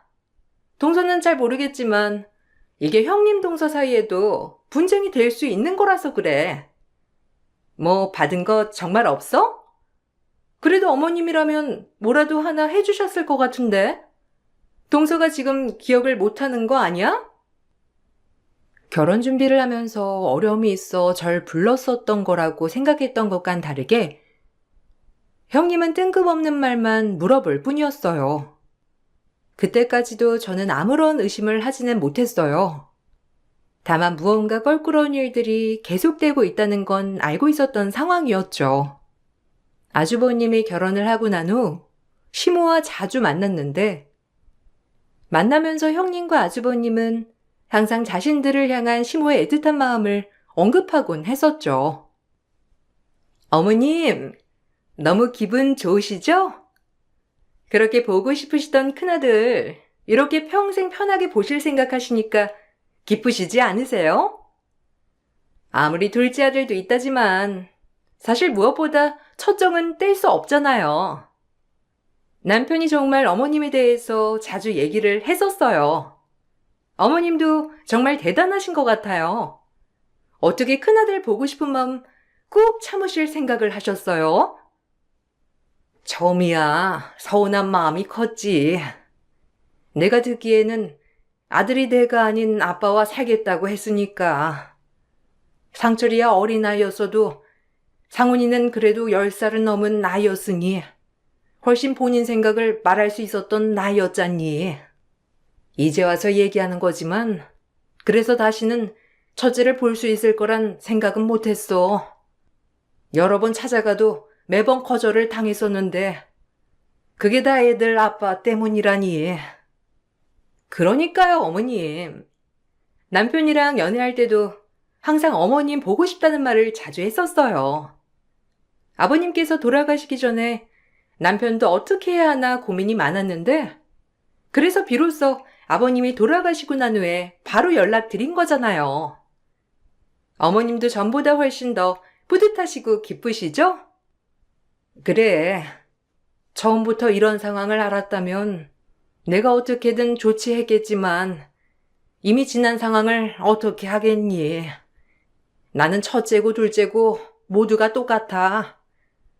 둘 다 내가 소중히 아끼는 아들들이고 이렇게 가정까지 이뤘으니 서로 각자 잘 살기만을 바랄 뿐이지. 이렇게 내 집으로 모여 같이 밥을 먹는 것도 나는 사실 니들이 많이 배려를 해준 거라고 생각한단다. 항상 고마워. 어머님, 저희가 더 감사하죠. 늘 항상 저희 남편이 어머님 많이 생각하는 거 잊지 말아주세요. 아무리 멀리 떨어져 있어도 어머님의 큰아들은 저희 남편이잖아요. 저희도 어머님이랑 더 잘 지낼 수 있게 많이 노력하고 있어요.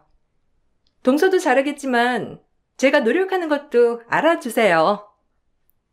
형님과 아주버님은 마치 저의 행동을 감시하는 것처럼 하나부터 열까지 일거수일투족을 궁금해했어요. 그렇지만 저희는 그런 형님과 아주버님의 태도가 부담스러워지기 시작했죠. 어느 날부터는 아주버님 형님께서 계속 시모와 합가를 하겠다고 고집을 부리기도 했어요. 시모는 갑작스러운 상황에 당황했지만 형님과 아주버님은 매번 만날 때마다 합가를 언급하더라고요. 어머님, 이제 어머님 나이가 건강을 안심할 수 있는 나이가 아니잖아요. 언제 어떤 일로 쓰러지거나 문제가 있을지도 모르는 거고. 그래서 가족이 곁에 있어야 한다니까요. 그러지 마시고 어머님 노후는 저희랑 같이 보내요. 솔직히 저희가 큰 자식들인데 동서보다 더 챙겨야죠.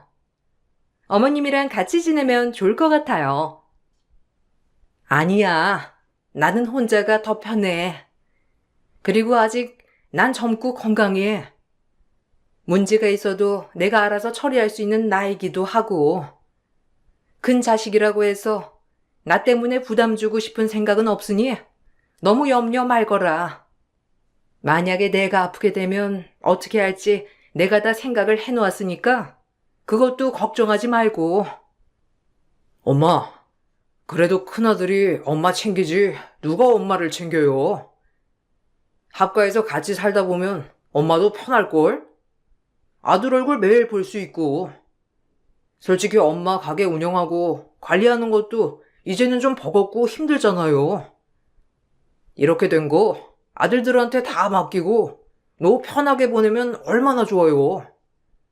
합가하면 또 어떻게 운영하는지도 다 알 수 있는 거고. 형, 혹시 엄마 가게 운영 대신 하겠다고 말하는 거 아니지? 형, 아직 엄마 젊어. 벌써부터 일 놓을 나이는 아니라고. 형이 어떤 마음인진 알겠는데 아직 엄마는 열심히 일하시고 싶어 하시고 누구라도 합과는 원하지 않으실 거야. 그래요, 엄마? 나는 엄마랑 좀 더 가까이 지내고 싶어서 말했던 건데. 역시 상철이 너는 생각이 짧네.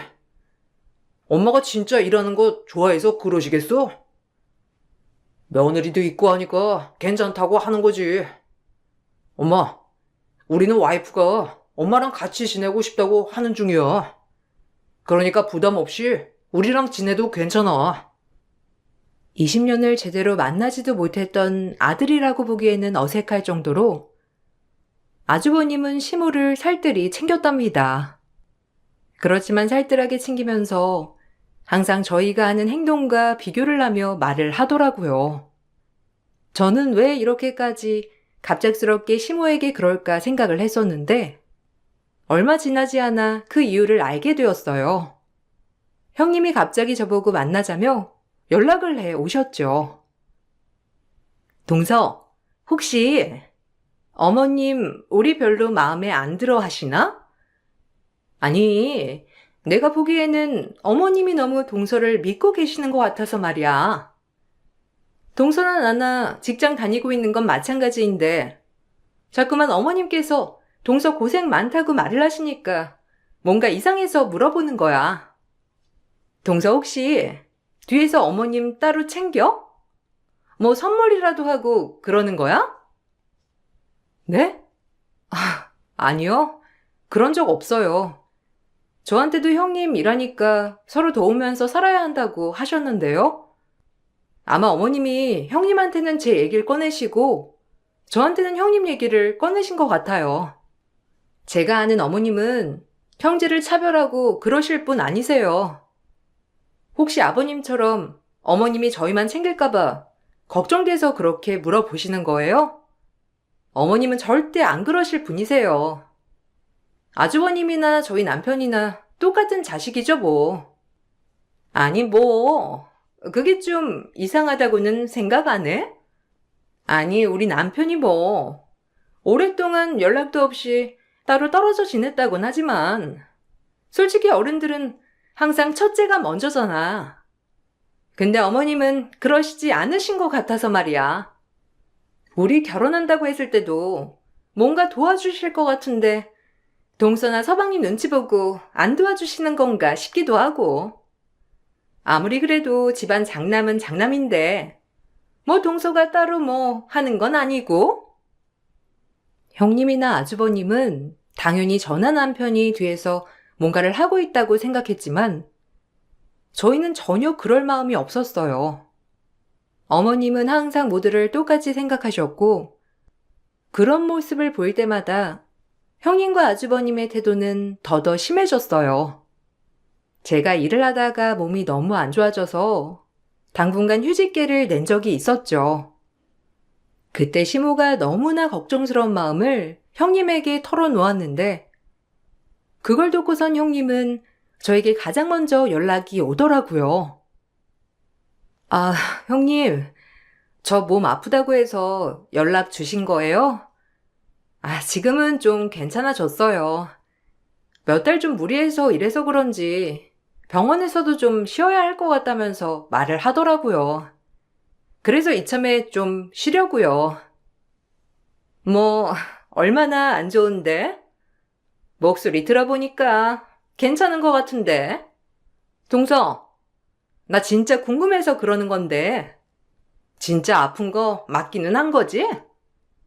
아니, 나는 어머님이 하도 동서 걱정을 많이 해가지고 죽을 정도로 아픈가 했더니만 그건 아닌 것 같은데? 혹시 어머님한테 점수 따려고 자꾸 몸 아프고 어쩌고 그러는 거야? 동서 아무리 그래도 그렇게까지 거짓말 하는 건 아니지. 네? 아, 지금 무슨 소리를... 제가 왜 그런 거짓말을 해요? 몸이 정말 안 좋으니까 일을 쉬는 건데. 형님, 어머님은 형님도 똑같이 걱정하세요.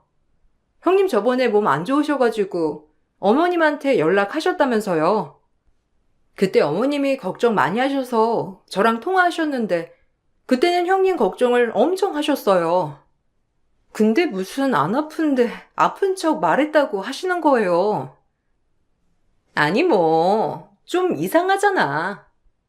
전에 봤을 때는 멀쩡히 보였는데 갑자기 아프다고 하니까 말이야. 동서 생각보다 좀 예민한가 보다. 아니면 아니라고 말을 하면 되지. 왜 더 수상하게 화를 내고 그래? 암튼 알았어. 동서 아픈 거 맞는 거 같네. 저에게 무슨 말을 듣고 싶은 건지 형님은 앞뒤 없이 저에게 연기를 하는 거 아니냐고 하셨죠. 왜 그런 얘기를 했던 건지는 그 후 찾아온 설 명절에 알게 되었어요. 설 명절 다 같이 모인 자리, 어머님은 만두를 빚기 위해 재료를 다 준비하셨어요. 그런데 갑자기 형님과 아주버님께서 급하게 시모와 갈 곳이 있다면서 시간을 내달라고 사정을 하더라고요. 시모는 영문을 모른 채 같이 나가게 되었죠. 아주버님이 시모를 모시고 나간 사이 형님은 얼굴빛이 싹 바뀌면서 저에게 냉정하게 말을 하더라고요. 형님, 어디 가시는 거예요? 만두는 다녀오셔서 만드실 거예요? 오래 걸리실 일이면 제가 냉장고에라도 담아둘게요. 좀 이따가 남편도 온다고 하니까 다 같이 모여서 만들면 될 것 같아요. 시간은 어느 정도 걸리세요? 오시는 시간에 맞춰가지고 재료 다시 준비하고 있을까요? 참, 왜 착한 척이야? 됐고, 우리 오기 전에 만두 900개 빚어놔 동서. 그 정도는 할 수 있지? 어머님이랑 밖에서 이것저것 해야 할 일이 있으니까 놀고 먹는 네가 해. 내가 지금 만두까지 앉아서 빚어야 되겠어? 형님, 갑자기 왜 그러세요? 만두 900개를 어떻게 저 혼자 빚어요? 왜 이러신진 모르겠는데 그냥 집에 오실 때까지 기다릴게요. 그래도 어머님 매 같이 만두 만들어서 드시는 거 좋아하셨는데 갑자기 안 할 순 없잖아요. 그래, 네 잘났다. 어떻게 한마디를 안 줘? 그렇게 착한 척하면서 어머님 점수 따니까 좋아? 왜? 직장까지 쉬게 되니까 돈이 급한가? 이제야 슬슬 본색을 드러내네. 그렇게 잘 보이고 싶으면 놀고 먹는 네가 해. 형님은 저를 발로 밀었고 전 당황해 뒷걸음치다 넘어지고 말았죠. 그런데 그때 시모가 형님한테 제 명찰을 던지시면서 소리를 치셨어요. 고작 법률 사무실에서 차나 따르는 년이 검사한테 나불대? 본색? 니들이 이제야 본색을 드러내는 거겠지? 그 피가 어디 갈까 싶었더니만 역시나 하나도 편한 게 없구나. 부창부수라고? 남편이 그 모양 그 꼴이니 아내까지 이 모양이니? 어따 대고 무시야? 당장 사과 못해? 어머님, 그게 아니라요. 아니, 동서가 자꾸 착한 척 하면서 어머님한테 잘 보이려고 그러잖아요. 어머님, 그건 모르셨죠? 어머님 재산 동서네가 다 받으려고 술 쓰는 거예요. 저희 오고 나서 동서며 서방님이며 전보다 더 잘하려고 노력하잖아요. 원래 저희 없었으면 어머님 재산 다 자기들 건데 저희 있으니까 어쩔 수 없이 나눠야 하니 이제 와서 잘하는 척 하는 거라고요. 연기? 연기는 니들이 대상감이지? 애초에 나한테 찾아올 때부터 이상했어. 그렇게 부자였을 때는 날 거들떠도 보지 않았던 애가 갑자기 이제야 날 찾아와? 그것부터가 이상했지.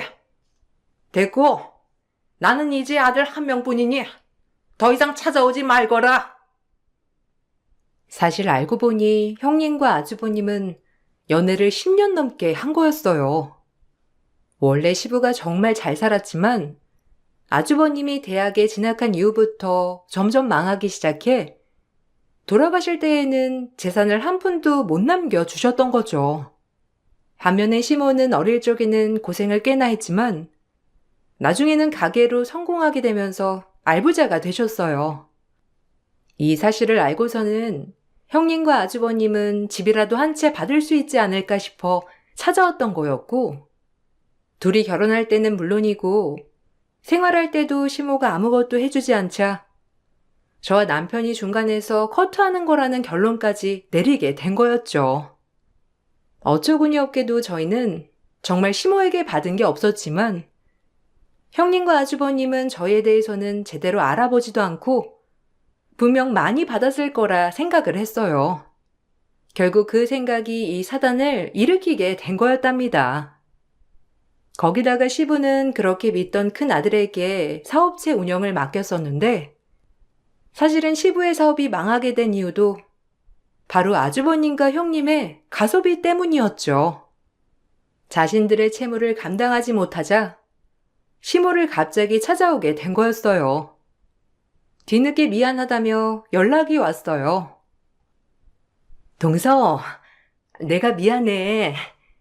우리 남편 한번 살려보려고 욕심을 부리다 보니. 들었지? 남편 빚 엄청 많은 거. 사실 결혼하기 전에 알고는 있었는데 어머님이 아시면 잘 해결해 주실 거라 생각을 했어. 그런데 절대 안 도와주시니까 이참에 그냥 다 오픈해서 도와달라고 하려고 했던 거였거든. 어쨌든 이렇게 돼서 정말 미안해. 저한테 사과할 필요가 뭐가 있어요? 이렇게 만든 거 당신이랑 당신 남편이지. 앞으로 저희 가족에게 연락도 하지 마세요. 그렇게 상처를 주시고서는 결국에는 또 상처를 주시네요. 남편도 많이 반성하고 있어. 미안하게 생각하고 있는데 한 번만 기회를 주면 안 될까? 우리 이러다가 정말 길거리에 나앉게 생겼어. 동서가 가서 잘 말하면 어머님이랑 서방님도 이해해 주실 거야. 당신이라면 이해할 수 있어? 돈 받으려고 연기하고 다른 사람 무시했는데 그거 다 용서해 줄 수 있어? 웃기는 소리 하지 마. 당신네들은 길거리가 딱이야. 더 이상 우리 가족들한테 상처 주지 마. 다시 한번 연락하면 가만 안 둘 거야. 당장 우리 인생에서 꺼져. 결국 아주버님과 형님은 신용 불량자가 되었다더라고요. 애초에 처음부터 솔직하게 말했다면 달라졌을까 생각도 들지만 그 사람들은 100번 같은 일이 있어도 솔직하게 말할 일은 없었을 것 같아요. 가끔씩 형님과 아주버님의 연락이 오긴 했지만 우리 모두 받아주진 않고 있어요. 단순히 시모의 재력 때문에 다시 찾아왔다고 생각하니 저보다는 시모의 상처가 더 크실 거라 생각이 들어 마음이 아프더라고요. 그 상처받은 마음, 저희와 함께 얼른 치유하셨으면 좋겠네요. 저희의 사연 들어주셔서 감사합니다. 다음 명절에는 어머님과 남편과 도란도란 오랜만에 행복하게 만두 빚으며 지내보려고요. 모두들 행복하세요.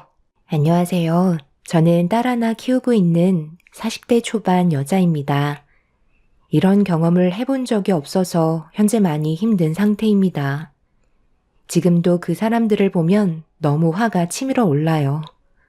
절대 사람이 해선 안 될 행동들을 저질렀기 때문이죠. 항상 저에게 많은 사랑을 줬던 남편이 제가 딸을 출산하고 나서부터 달라진 모습을 느끼게 되었어요. 저와 함께하는 시간보다 밖에서 보내는 시간이 많았었죠. 그런 부분들이 서운하게 다가와 몇 번 얘기를 한 적이 있었어요. 회사 생활 제가 모르는 것도 아니고 어떻게 돌아가는지 전부 다 알기 때문에 집에 들어오는 시간까지 파악하고 있는데 집으로 곧장 들어오지 않고 꽤 늦은 저녁이 돼서야 눈치 보며 들어오곤 했었죠. 왜 이렇게 늦었냐고 물어보면 회사 사람들과 술 한잔 걸쳤다고 변명하지만 평상시에 느꼈던 모습과는 많이 달랐습니다. 이런 일들이 계속해서 반복이 되니 좋은 말이 나가지 않았어요. 그래서 분유 먹고 자고 있는 딸을 확인하고 남편과 진지하게 대화를 이어나가기 시작했습니다. 결혼을 하고 아이가 태어났는데 가정보다 회사 사람들이 더 우선인 것 같아 이런 점들이 마음에 안 들었어요. 반대로 남편은 자기를 이해해주지 못한다면서 오히려 큰 소리치며 저한테 화를 냈습니다. 회사 생활 안 해본 사람처럼 얘기하면 어쩌자는 거야? 나는 뭐 이런 생활이 좋아서 늦은 시간까지 밖에 있다가 온 줄 알아? 당신이 그런 거 조절할 수 있는 위치잖아. 내가 봤을 때 그건 핑계 같은데? 원래 모임 같은 거 좋아했었고 사람들과 술자리 가지는 거 빠지지 않고 참석하려는 거 잘 알고는 있었지만 그래도 나 이제 출산한 지 몇 달 되지 않았고 요즘 당신 때문에 스트레스를 많이 받았는지 전량이 줄어서 애가 부족한지 계속 보채길래 분유로 배 채워주고 있는데 지금 어떤 상황인지 알려고 하지도 않잖아. 현관 앞에 분유통은 쌓이고 있는데 한 번도 신경 쓰지 않는 게 말이 된다고 생각해? 바쁘다 보면 못 볼 수도 있는 거지. 왜 그거 가지고 그래?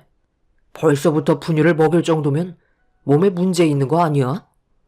산부인과에 찾아가 검사를 받아보던지 아니면 밤량을 늘려서 젖을 돌게 만들면 되잖아. 분유값 한두 푼도 아닌데 해결 방법을 찾아보려 하지도 않고 무턱대고 분유 사서 먹이면 어쩌자는 거야? 내 말이 틀렸어? 당신 말 참 웃기게 한다. 분유값 한 번이라도 줘봤어? 돈도 따로 관리한다고 생활비는 그동안 내가 벌은 돈으로 사용하라고 말하는 당신이 그런 말 하는 건 문제가 있는 거 아니야? 계속 이런 식으로 행동하면 나도 더 이상은 못 참아.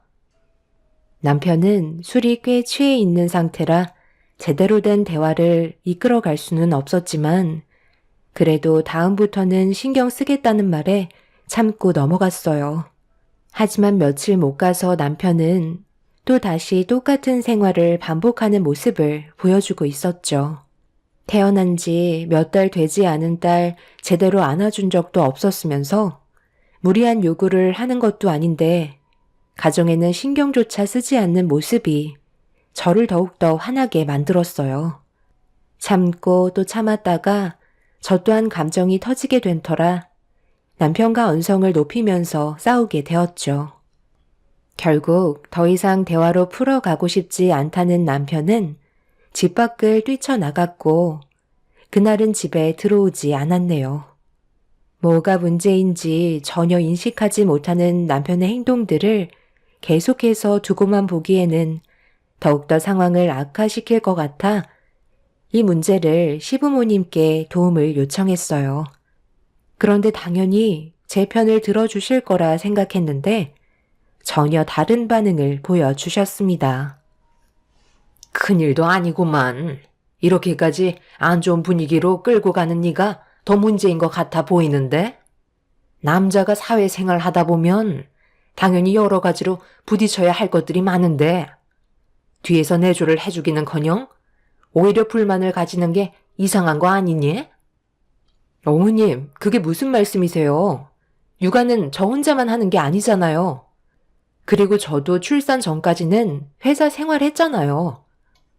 그럼 더 이해해줘야 하는 거 아니니? 밖에서 술을 먹고 들어오는 것도 일의 연장인 거 몰라? 내조를 그렇게 못하니까 애가 맨날 움츠려 있는 거잖아. 뒤에서 팍팍 밀어주지 못할 거면 그냥 알아서 하게끔 내버려 둬라. 내 아들이 너 때문에 숨 막혀서 살겠니? 시모는 제 말을 조금도 들어주려 하지 않았어요. 그래도 어느 정도는 이해해 주실 줄 알았는데 괜히 전화했다 싶었죠. 남편이 저와의 문제들을 전부 다 시모에게 미리 얘기한 듯 보였습니다. 솔직히 너무 서운했었죠. 딸 하나 낳은 것도 정말 힘들게 가진 거였거든요. 남편과 결혼 생활하면서 뭐가 문제였는지 그토록 바라던 임신은 쉽게 되지 않았습니다. 적지 않은 나이에 결혼을 한 것도 어느 정도 영향이 있었겠지만 그래도 남들 다 아는 임신 쉬울 거라고만 생각했었어요. 하지만 아이를 가진 건 나이 40에 진입을 하고서야 임신 소식을 접할 수 있었죠. 정말 힘든 시간을 이겨내고 품에 안긴 아이였는데 시모는 적지 않은 나이에 힘들게 가진 아이가 하필 딸이라는 이유 하나만으로 출산 이후 단 한 번도 집에 찾아오지 않으셨어요. 이런 부분들도 너무 서운했었지만 시간이 지나면 자연스럽게 해결이 될 거라 믿고 있었는데 시모는 저와 제 딸을 조금도 신경 써주지 않았습니다. 결국 제가 기댈 수 있는 건 저희 부모님밖에 없었어요. 지금 시간에 어딜 가겠다는 거야? 당신 계속 이런 식으로 행동할 거야? 이대로 애 데리고 처가에 가면 내 입장이 뭐가 되겠어? 제발 생각 좀 하고 움직여. 당신이 원하는 대로 최대한 일찍 와서 신경 쓸 테니까 이제 그만해. 당신 말에 내가 한두 번 속아? 오늘은 왜 이렇게 늦은 건데? 술도 안 먹었으면서 연락도 안 받고 도대체 뭐 하다 온 건데? 아는 지인 중에 부모님이 돌아가셔서 장례식장에 다녀오는 길이었어. 괜히 당신 찝찝해 할까봐 말하지 않은 거라고. 그 말을 지금 나보고 믿으라는 거야? 당신이 한 말에 대해 확인시켜 줄 수 있어? 두리뭉실하게 얘기하지 말고 내가 믿을 수 있게 확실하게 말해봐. 왜 아무 말도 하지 못하는 건데? 이제 나한테 거짓말까지 하는 거니? 요 며칠 사이 당신 옷에서 화장품 같은 게 묻어 나오던데 그거는 또 어떻게 설명할 거야? 아무리 회사 사람들이나 지인들끼리 술자리를 가진다 해도 셔츠나 정장에 화장품이 묻어오는 일이 반복되는 건 당신이 지금 나 몰래 다른 여자를 만나고 있다는 거 아니야? 그게 지금 무슨 뚱딴지 같은 말이야. 내가 뭘 여자를 만나? 당신은 지금까지 날 봐와놓고도 몰라? 그동안 결혼 생활하면서 여자 문제로 일을 크게 만든 적이 있었어? 한 번이라도 그런 일이 있었다면 말도 안 하지. 나를 지금 어떻게 보고 그런 식으로 사람을 몰아가는 건데? 지금은 좀 그렇고 내일 내가 장례식장 어디 다녀왔는지 사진 좀 보내달라고 할 테니까 그거 확인해보면 되잖아. 그리고 회사 생활하거나 여러 가지 이유로 화장품이 잠깐 묻을 수도 있는 거지. 그걸로 생사람 잡는 건 정말 문제가 있는 거라고. 한 번만 더 의심하면 그땐 나도 그냥 넘어가지 않을 거니까 앞으로 입 조심해. 알겠어? 며칠 동안 남편의 옷에서 여자 화장품이 몇 개 묻어 있는 걸 몇 번이나 확인을 했었기 때문에 의심을 안 할 수가 없었어요. 그런데 제가 화장품 얘기가 나오자마자 정색을 하면서 혼자 흥분을 하더니 절대 그런 거 아니라는 말을 하고 있었지만 그런 모습을 지켜보는 저는 의심을 안 할 수가 없었습니다. 여자의 촉을 무시할 수가 없기 때문에 확인을 해보는 게 좋을 것 같았어요.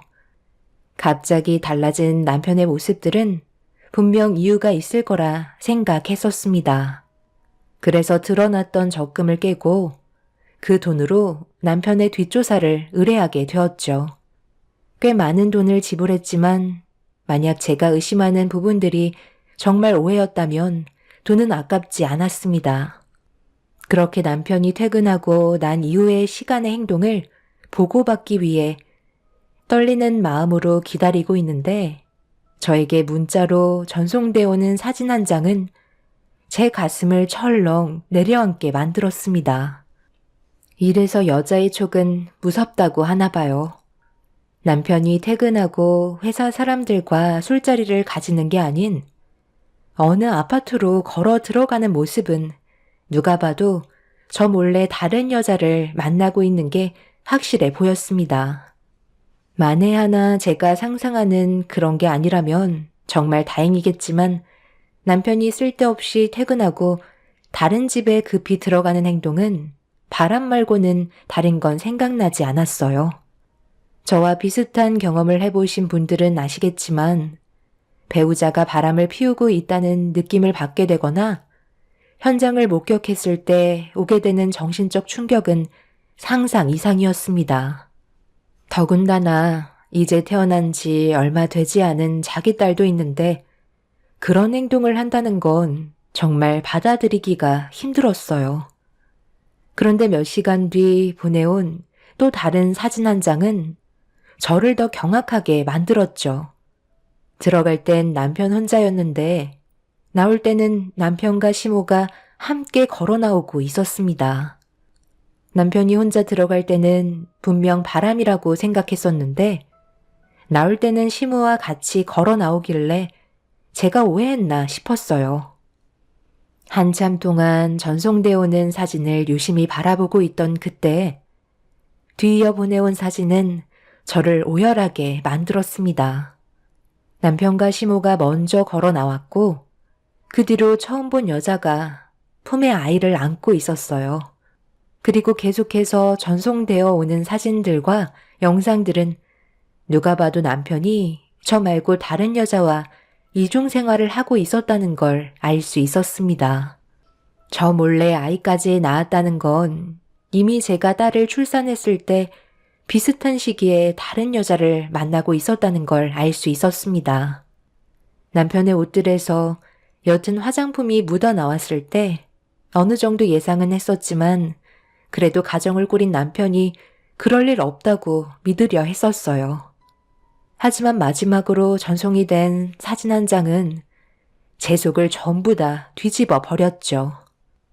상간녀와 남편이 헤어지기 위해 잠깐 포옹을 하고 입을 맞추는 장면이 사진 속에 담겨 있었습니다. 믿었던 사람에게 받은 상처는 저에게 너무나 큰 아픔을 안겨주었네요. 그렇게 몇 시간 뒤 모든 사실을 알고 있는지 전혀 모르고 있는 남편이 현관문을 열며 조심스럽게 들어왔어요. 그리고 한다는 말이 오늘만큼은 일찍 들어왔으니 아무 말도 하지 말라고 제 딸의 얼굴을 보겠다며 분유 먹고 깊은 잠에 빠져있는 아이의 방문을 열려고 하길래 저도 모르게 남편에게 화를 내고 말았죠. 갑자기 왜 화를 내고 그래? 당신이 하도 난리를 쳐서 일찍 들어왔잖아. 오늘 회의가 좀 늦어져서 늦게 퇴근했는데 바로 집으로 달려온 거라고. 요 근처가 퇴근 시간 되면 차가 많이 막히는 건 당신도 잘 알고 있잖아. 노력하는 모습 보여주려 하는데 이제 그만 좀 해라. 나도 회사 생활하는 거 얼마나 힘든지 알아? 그리고 미리 얘기하는데 나 내일 회식 있어. 늦게 들어올 거야. 정말 회식이야? 나한테 지금 거짓말 하는 거 아니지? 다 확인해보면 나오는 거 몰라? 계속 밥 먹듯이 거짓말 할래? 정말이라니까. 정 궁금하면 회사에 전화해서 우리 부서가 회식인지 아닌지 확인해 보면 되잖아. 내가 이런 걸로 거짓말을 하겠어? 요즘 당신 집에만 있다 보니 우울해서 그러는 거야? 상당히 예민해져 있는 것 같아. 이번 주말에 바람 좀 쐬러 갈까? 쓸데없는 말 하지 말고 들어가 잠이나 자. 그리고 당신 나한테 숨기는 거 조금 더 없어? 모든 것들이 정말 떳떳하냐고 묻는 거야. 내 가슴에 손을 얹고 맹세할게. 숨기는 거 조금도 없고 나는 당신한테 모든 것들이 전부 다 떳떳하다고 말할 수 있어. 뭐 잘못 먹은 거 아니지? 하루 이틀 얼굴 보는 것도 아닌데 요즘 들어 당신 행동이 오히려 나는 더 걱정이 되는데? 끝까지 거짓말하는 남편을 보고 저는 더 이상 미련 없이 갈라서기로 마음을 먹게 되었어요. 마지막으로 기회를 줬었는데 남편은 제가 하는 말이 어떤 뜻인지 전혀 이해하지 못하고 있었습니다. 그날 이후 남편을 절대 용서해주고 싶지가 않아 제가 할 수 있는 선에서 모든 걸 다 동원해 남편을 무너뜨리고 싶었어요. 그렇게 하나하나 이혼을 준비하고 있는데 남편이 상간녀와 따로 만나 대화를 주고받는 장면이 저에게 전송이 되었고 결정적인 증거물을 확보할 수 있었습니다. 내일부터 회사로 출근을 하겠다고? 몸이 전부 다 회복이 된 거야? 안 그래도 어제 장모님께서 하루빨리 당신이랑 합치길 원하고 계셔. 지금 이 상황을 상당히 불안해 하시더라고. 그래서 조만간 정리할 거라고 얘기했으니까 당신도 너무 불안해 하지 마. 우리 엄마가 아들 낳아줘서 고생했다고 이거 장모님이랑 당신 필요한 데 쓰라고 주셨어. 별거 아니니까 부담 갖지 말고 가방에 넣어놔. 육아 스트레스도 좀 풀 겸 백화점 가서 장모님이랑 쇼핑이라도 하던지. 부족하면 언제든 또 말해. 어머, 이게 얼마야? 5천만 원이잖아. 어머님이 정말 이 큰 돈을 주셨단 말이야? 앞으로 아들 하나 더 안겨드려야겠는데. 그리고 회사에서도 내가 입사한 지 얼마 안 돼서 갑자기 이런 일이 생겨서 그런지 좋은 시선을 받지 못하는 것 같더라고. 그래서 일단 회사로 출근하는 게 좋을 것 같아. 자기는 최대한 빨리 정리를 해줬으면 좋겠어. 회사에서 이런 사실을 알게 되면 좋을 거 하나 없잖아. 엄마가 불안해하는 것도 그런 것들이야. 한 번 소문나면 걷잡을 수 없을 정도로 일이 커지게 되는 거잖아. 나 못 믿어? 당연히 내가 그런 것들은 너한테까지 영향이 가지 않게 모든 걸 내 손에서 전부 다 처리하지. 걱정하지 마. 남편과 상간녀는 카페에서 단둘이 만나 앞으로의 계획을 세우고 있었습니다. 본처가 두 눈 시퍼렇게 뜨고 지켜보고 있다는 걸 전혀 알지 못하는 두 사람을 절대 용서해주고 싶지 않았어요. 그날 이후 심부름 센터에서 더욱더 많은 돈을 지불하고 최대한 디테일한 증거물들을 요구를 하게 되었네요.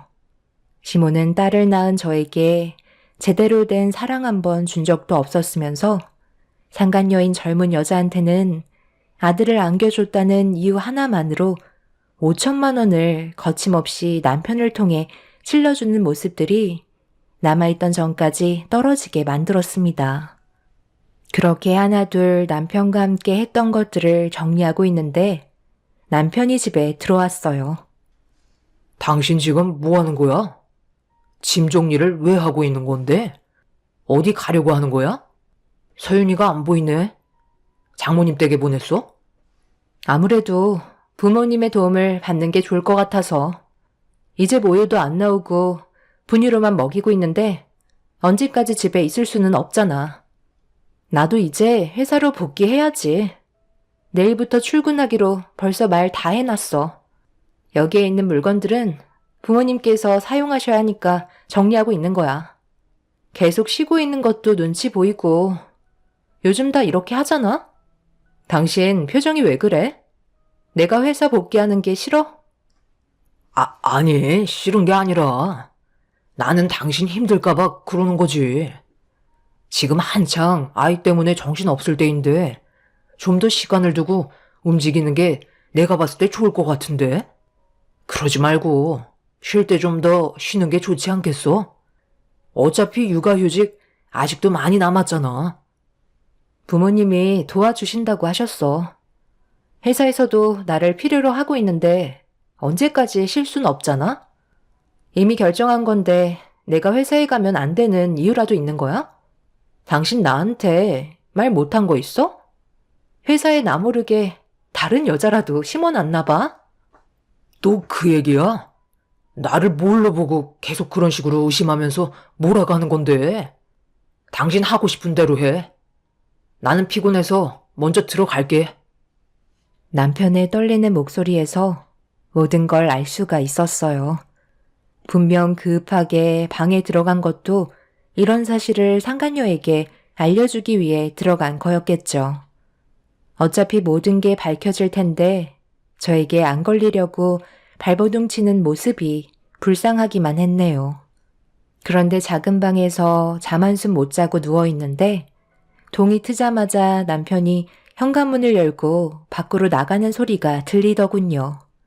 분명 상간녀가 출근한다고 했으니 함께 가려고 집에까지 마중 나가려고 움직인 거였겠죠. 그리고 제가 출근한다는 말에 최대한 티 안 나게 행동하려고 서로 입을 맞춘 뒤 계획을 세우려는 게 두 눈에 뻔히 보였습니다. 더 이상 실망할 것도 없어서 남편의 행동들에 아무런 감정도 느껴지지 않았어요.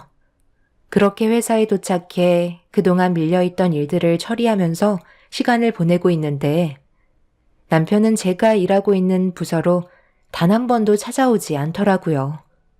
그런데 남편과 저와의 사이에 문제가 생겼다는 걸 저희 부서 직원들이 대충 알고 있었는지 제가 회사에 없었던 기간 동안 남편의 행동이 어떠했는지 얘기해주고 있었습니다. 새로운 신입이 남편 밑으로 배정이 되었는데 둘이 상당히 가까워 보였고 화장실 가는 시간 빼고 모든 걸 같이 했었다며 회사에서 누가 봐도 서로 연인 사이 같아 보이는 모습에 저희 직원들도 많이 당황해했던 걸 알 수 있었네요. 제가 없는 시간 동안 남편은 벌써 새로 들어온 여자와 갈 때까지 간 사이가 되어버렸던 거죠. 직원들도 눈이 있기 때문에 안 보는 척해도 전부 다 똑같이 느끼고 있었습니다. 저도 이미 이런 사실을 알고 있었기 때문에 크게 동요되지 않고 할 일을 하면서 시간을 보내던 도중 볼일을 보려고 잠시 화장실에 들어가려는데 때마침 나오는 상간녀와 눈을 마주치게 되었어요. 그런데 저를 바라보고 있던 시선이 제 속을 부글부글 끓게 만들었어요.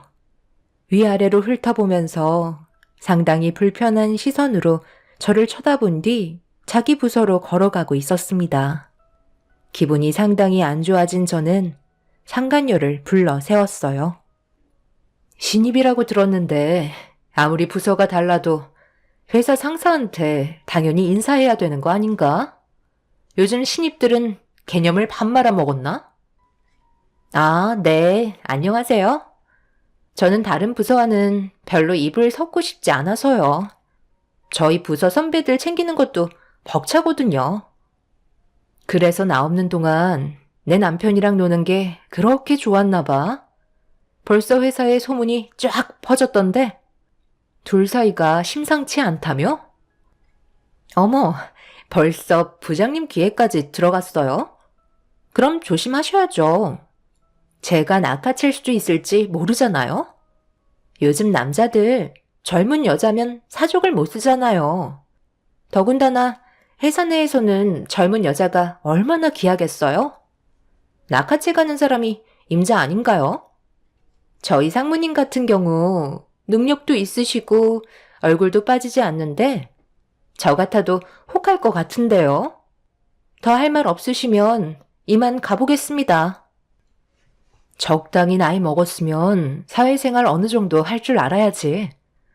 남자들이 조금 잘해준다고 아무데나 꼬리 함부로 놀리다간 인생 쪽나는 거 순식간이야. 눈앞에 있는 것만 바라보다가 여럿 죽어나가는 거 내가 정말 많이 봤거든. 한번 열심히 해봐. 상간녀는 저를 증오하듯 노려보고 있었어요. 저 또한 당장 달려가서 머리채 잡고 싶었지만 이를 악물고 끝까지 참았습니다. 그런데 상간녀와 대치하고 있는 사이 남편이 저를 발견하고 급하게 뛰어왔어요. 그런데 제가 아무것도 하지 않았는데 상간녀를 자기 몸 뒤로 이끌더니 보호해주려는 듯한 행동을 제 앞에서 보였습니다.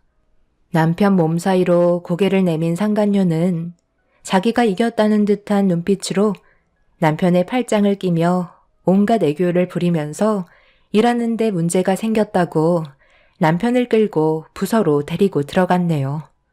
그리고 그 모습을 저뿐만 아니라 저희 부서 직원들이 전부 다 보고 있었습니다.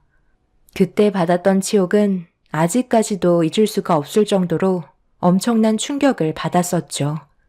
그래도 회사 내에서 제가 본처인데 상간녀를 감싸는 남편을 보고 있으니 더 이상은 안 되겠다 싶었습니다.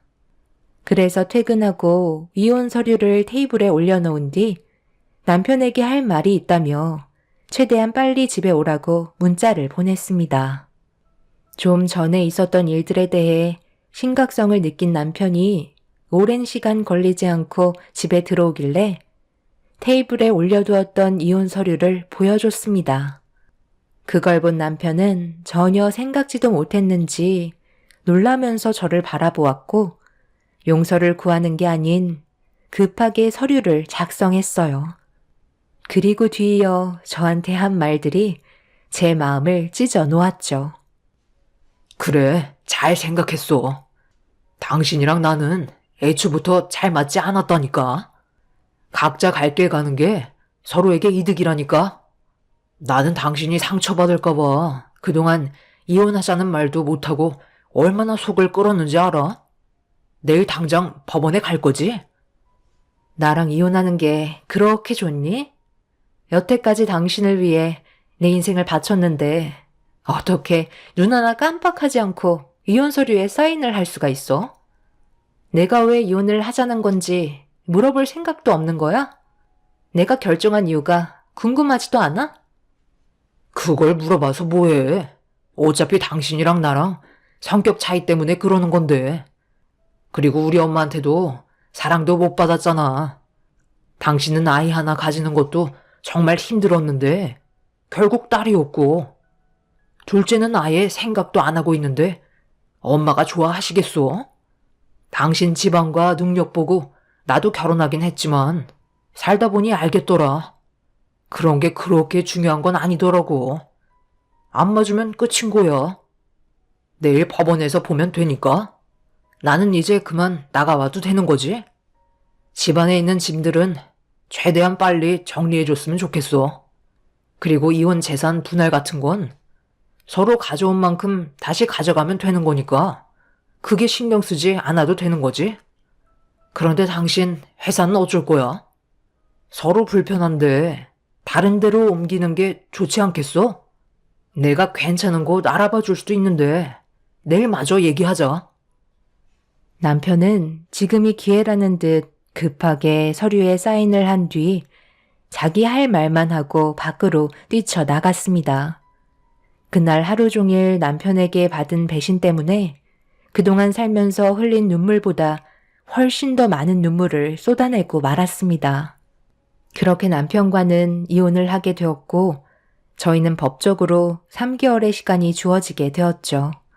부부로서 함께할 수 있는 마지막 3개월은 저에게 너무 많은 기억들이 스쳐 지나가게 만들었어요. 연인 사이로 만나 서로 행복하게 살기 위해서 결혼을 약속하고 그토록 바라던 아이를 가진 뒤 앞으로 좋은 날들만 눈앞에 펼쳐질 거라 생각했는데 모든 것들이 전부 물거품이 되어버리고 말았습니다. 남편은 이미 저와 딸을 버리고 다른 여자와 아이의 아빠로 남아버렸고 그렇게 각자의 인생을 살아가기 위해 다시 회사로 돌아왔습니다. 그리고 그날은 임원 인사 명단에 진급날이 발표되는 날이었죠. 남편과 제가 회사에 도착했을 때 이미 많은 직원들이 저희를 보며 술렁이기 시작했어요.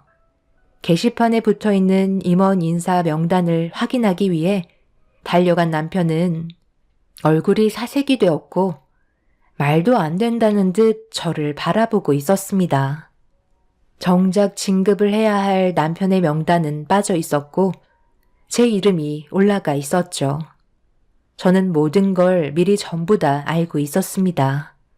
저에게 가까이 온 남편이 제가 왜 명단에 올라갔는지 물어보며 이해할 수 없다는 표정을 보이는데 전 직원들 모두의 핸드폰에 회사의 공지사항 알람이 울렸고 직원들이 하나둘 회사 공지사항을 확인하는 순간 남편은 뒷걸음질 치며 경악을 하고 말았습니다.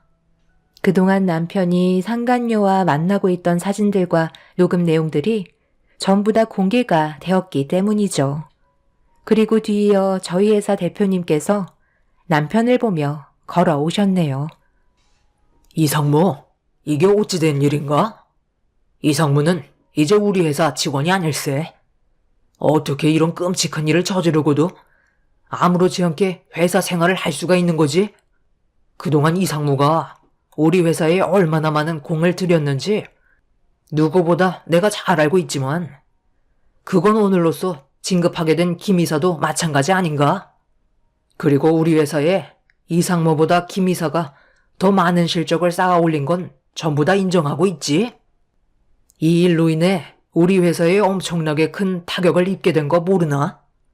이상무를 믿고 거래하겠다던 투자자들이 이런 민낯을 보고 전부 다 등을 돌렸고 그에 따른 막대한 손해를 입게 되었네. 법적으로 이상무에게 그동안의 노력들이 전부 다 물거품이 되었으니 그에 따른 손해배상이 들어갈 걸세. 그럼 이 시간 이후로 저 최사원과 함께 회사에서 그만 나가주게나. 대표님, 제가 전부 다 바로잡을 수 있다고요. 거래처 분들과 다시 한번 만나게 해주세요. 이대로 저를 내치시면 정말 후회하신다는 거 몰라요? 여기 회사 말고도 저 스카우트 하겠다고 연락 오는 거 잘 알고 계시죠? 이런 저를 내치신다고요? 내가 그래서 이상무가 앞으로 이쪽 계통에서 발도 못 붙이게 전부 손을 써놨네. 지방 쪽이야 일자리를 구할 수 있겠지만 자네가 들어가려는 회사는 이미 나와 오랜 기간 함께 해온 동업계 파트너라는 거 모르나? 그쪽 대표들과 함께 알고 지낸 지 30년이 넘었는데 내가 중요하겠나? 자네 같은 쓰레기가 중요하겠나? 자네의 스펙 정도는 대한민국 천지에 널려 있네. 대충 알아먹었으면 그만 나가보게. 남편은 절대 나갈 수 없다며 그 자리에서 무릎을 꿇었어요. 그만큼 회사에 대한 애정을 누구보다 많이 쏟았기 때문에 눈앞에 펼쳐진 상황들은 남편에게 충격을 안겨주었죠. 그리고 남편 옆에 상간녀도 똑같이 무릎을 꿇고 대표님에게 용서를 구했지만 이미 엎질러진 물은 주워 담을 수 없었죠. 그리고 저 또한 남편을 상대로 이혼 위자료와 함께 상간녀 소송을 진행했고 두 집안은 난리가 나고 말았습니다. 저한테도 위자료를 줘야 하지만 문제는 대표님이 남편과 상간녀에게 회사의 손해에 대한 막대한 금액을 손해배상 청구를 하면서 그동안 쌓아왔던 것들이 한순간에 무너질 위기에 처하게 되었죠. 남편이 힘들게 영업을 해서 연결하게 된 투자자들이 남편의 행동을 보고 회사에 대한 이미지와 내부에서 일어나는 문제들로 인해 믿고 투자할 수 없다며 등을 돌려버린 건 상당히 큰 문제였어요. 그만큼 저희 회사 측에서도 그동안 쏟아부었던 시간들과 금전적인 부분들이 상당하기 때문에 남편은 감당하기 힘들 만큼 상황은 악화가 되었죠. 그렇게 저는 3개월의 숙려 기간이 끝나고 완전한 남이 되었습니다. 눈앞에 있던 남편과 상간녀의 머리채를 잡고 싶었지만 그 사람들과 똑같은 수준이 되고 싶지 않았습니다. 하지만 저희 집에까지 찾아온 시댁과 상간녀의 집안은 선을 넘어 사람이 해선 안 될 행동을 저질렀고 그로 인해 충격적인 결과가 눈앞에 펼쳐지고 말았네요. 곱게 너 혼자 갈 것이지. 내 아들과 새아가를 잘 다니고 있던 회사에서 내쫓은 것도 모자라.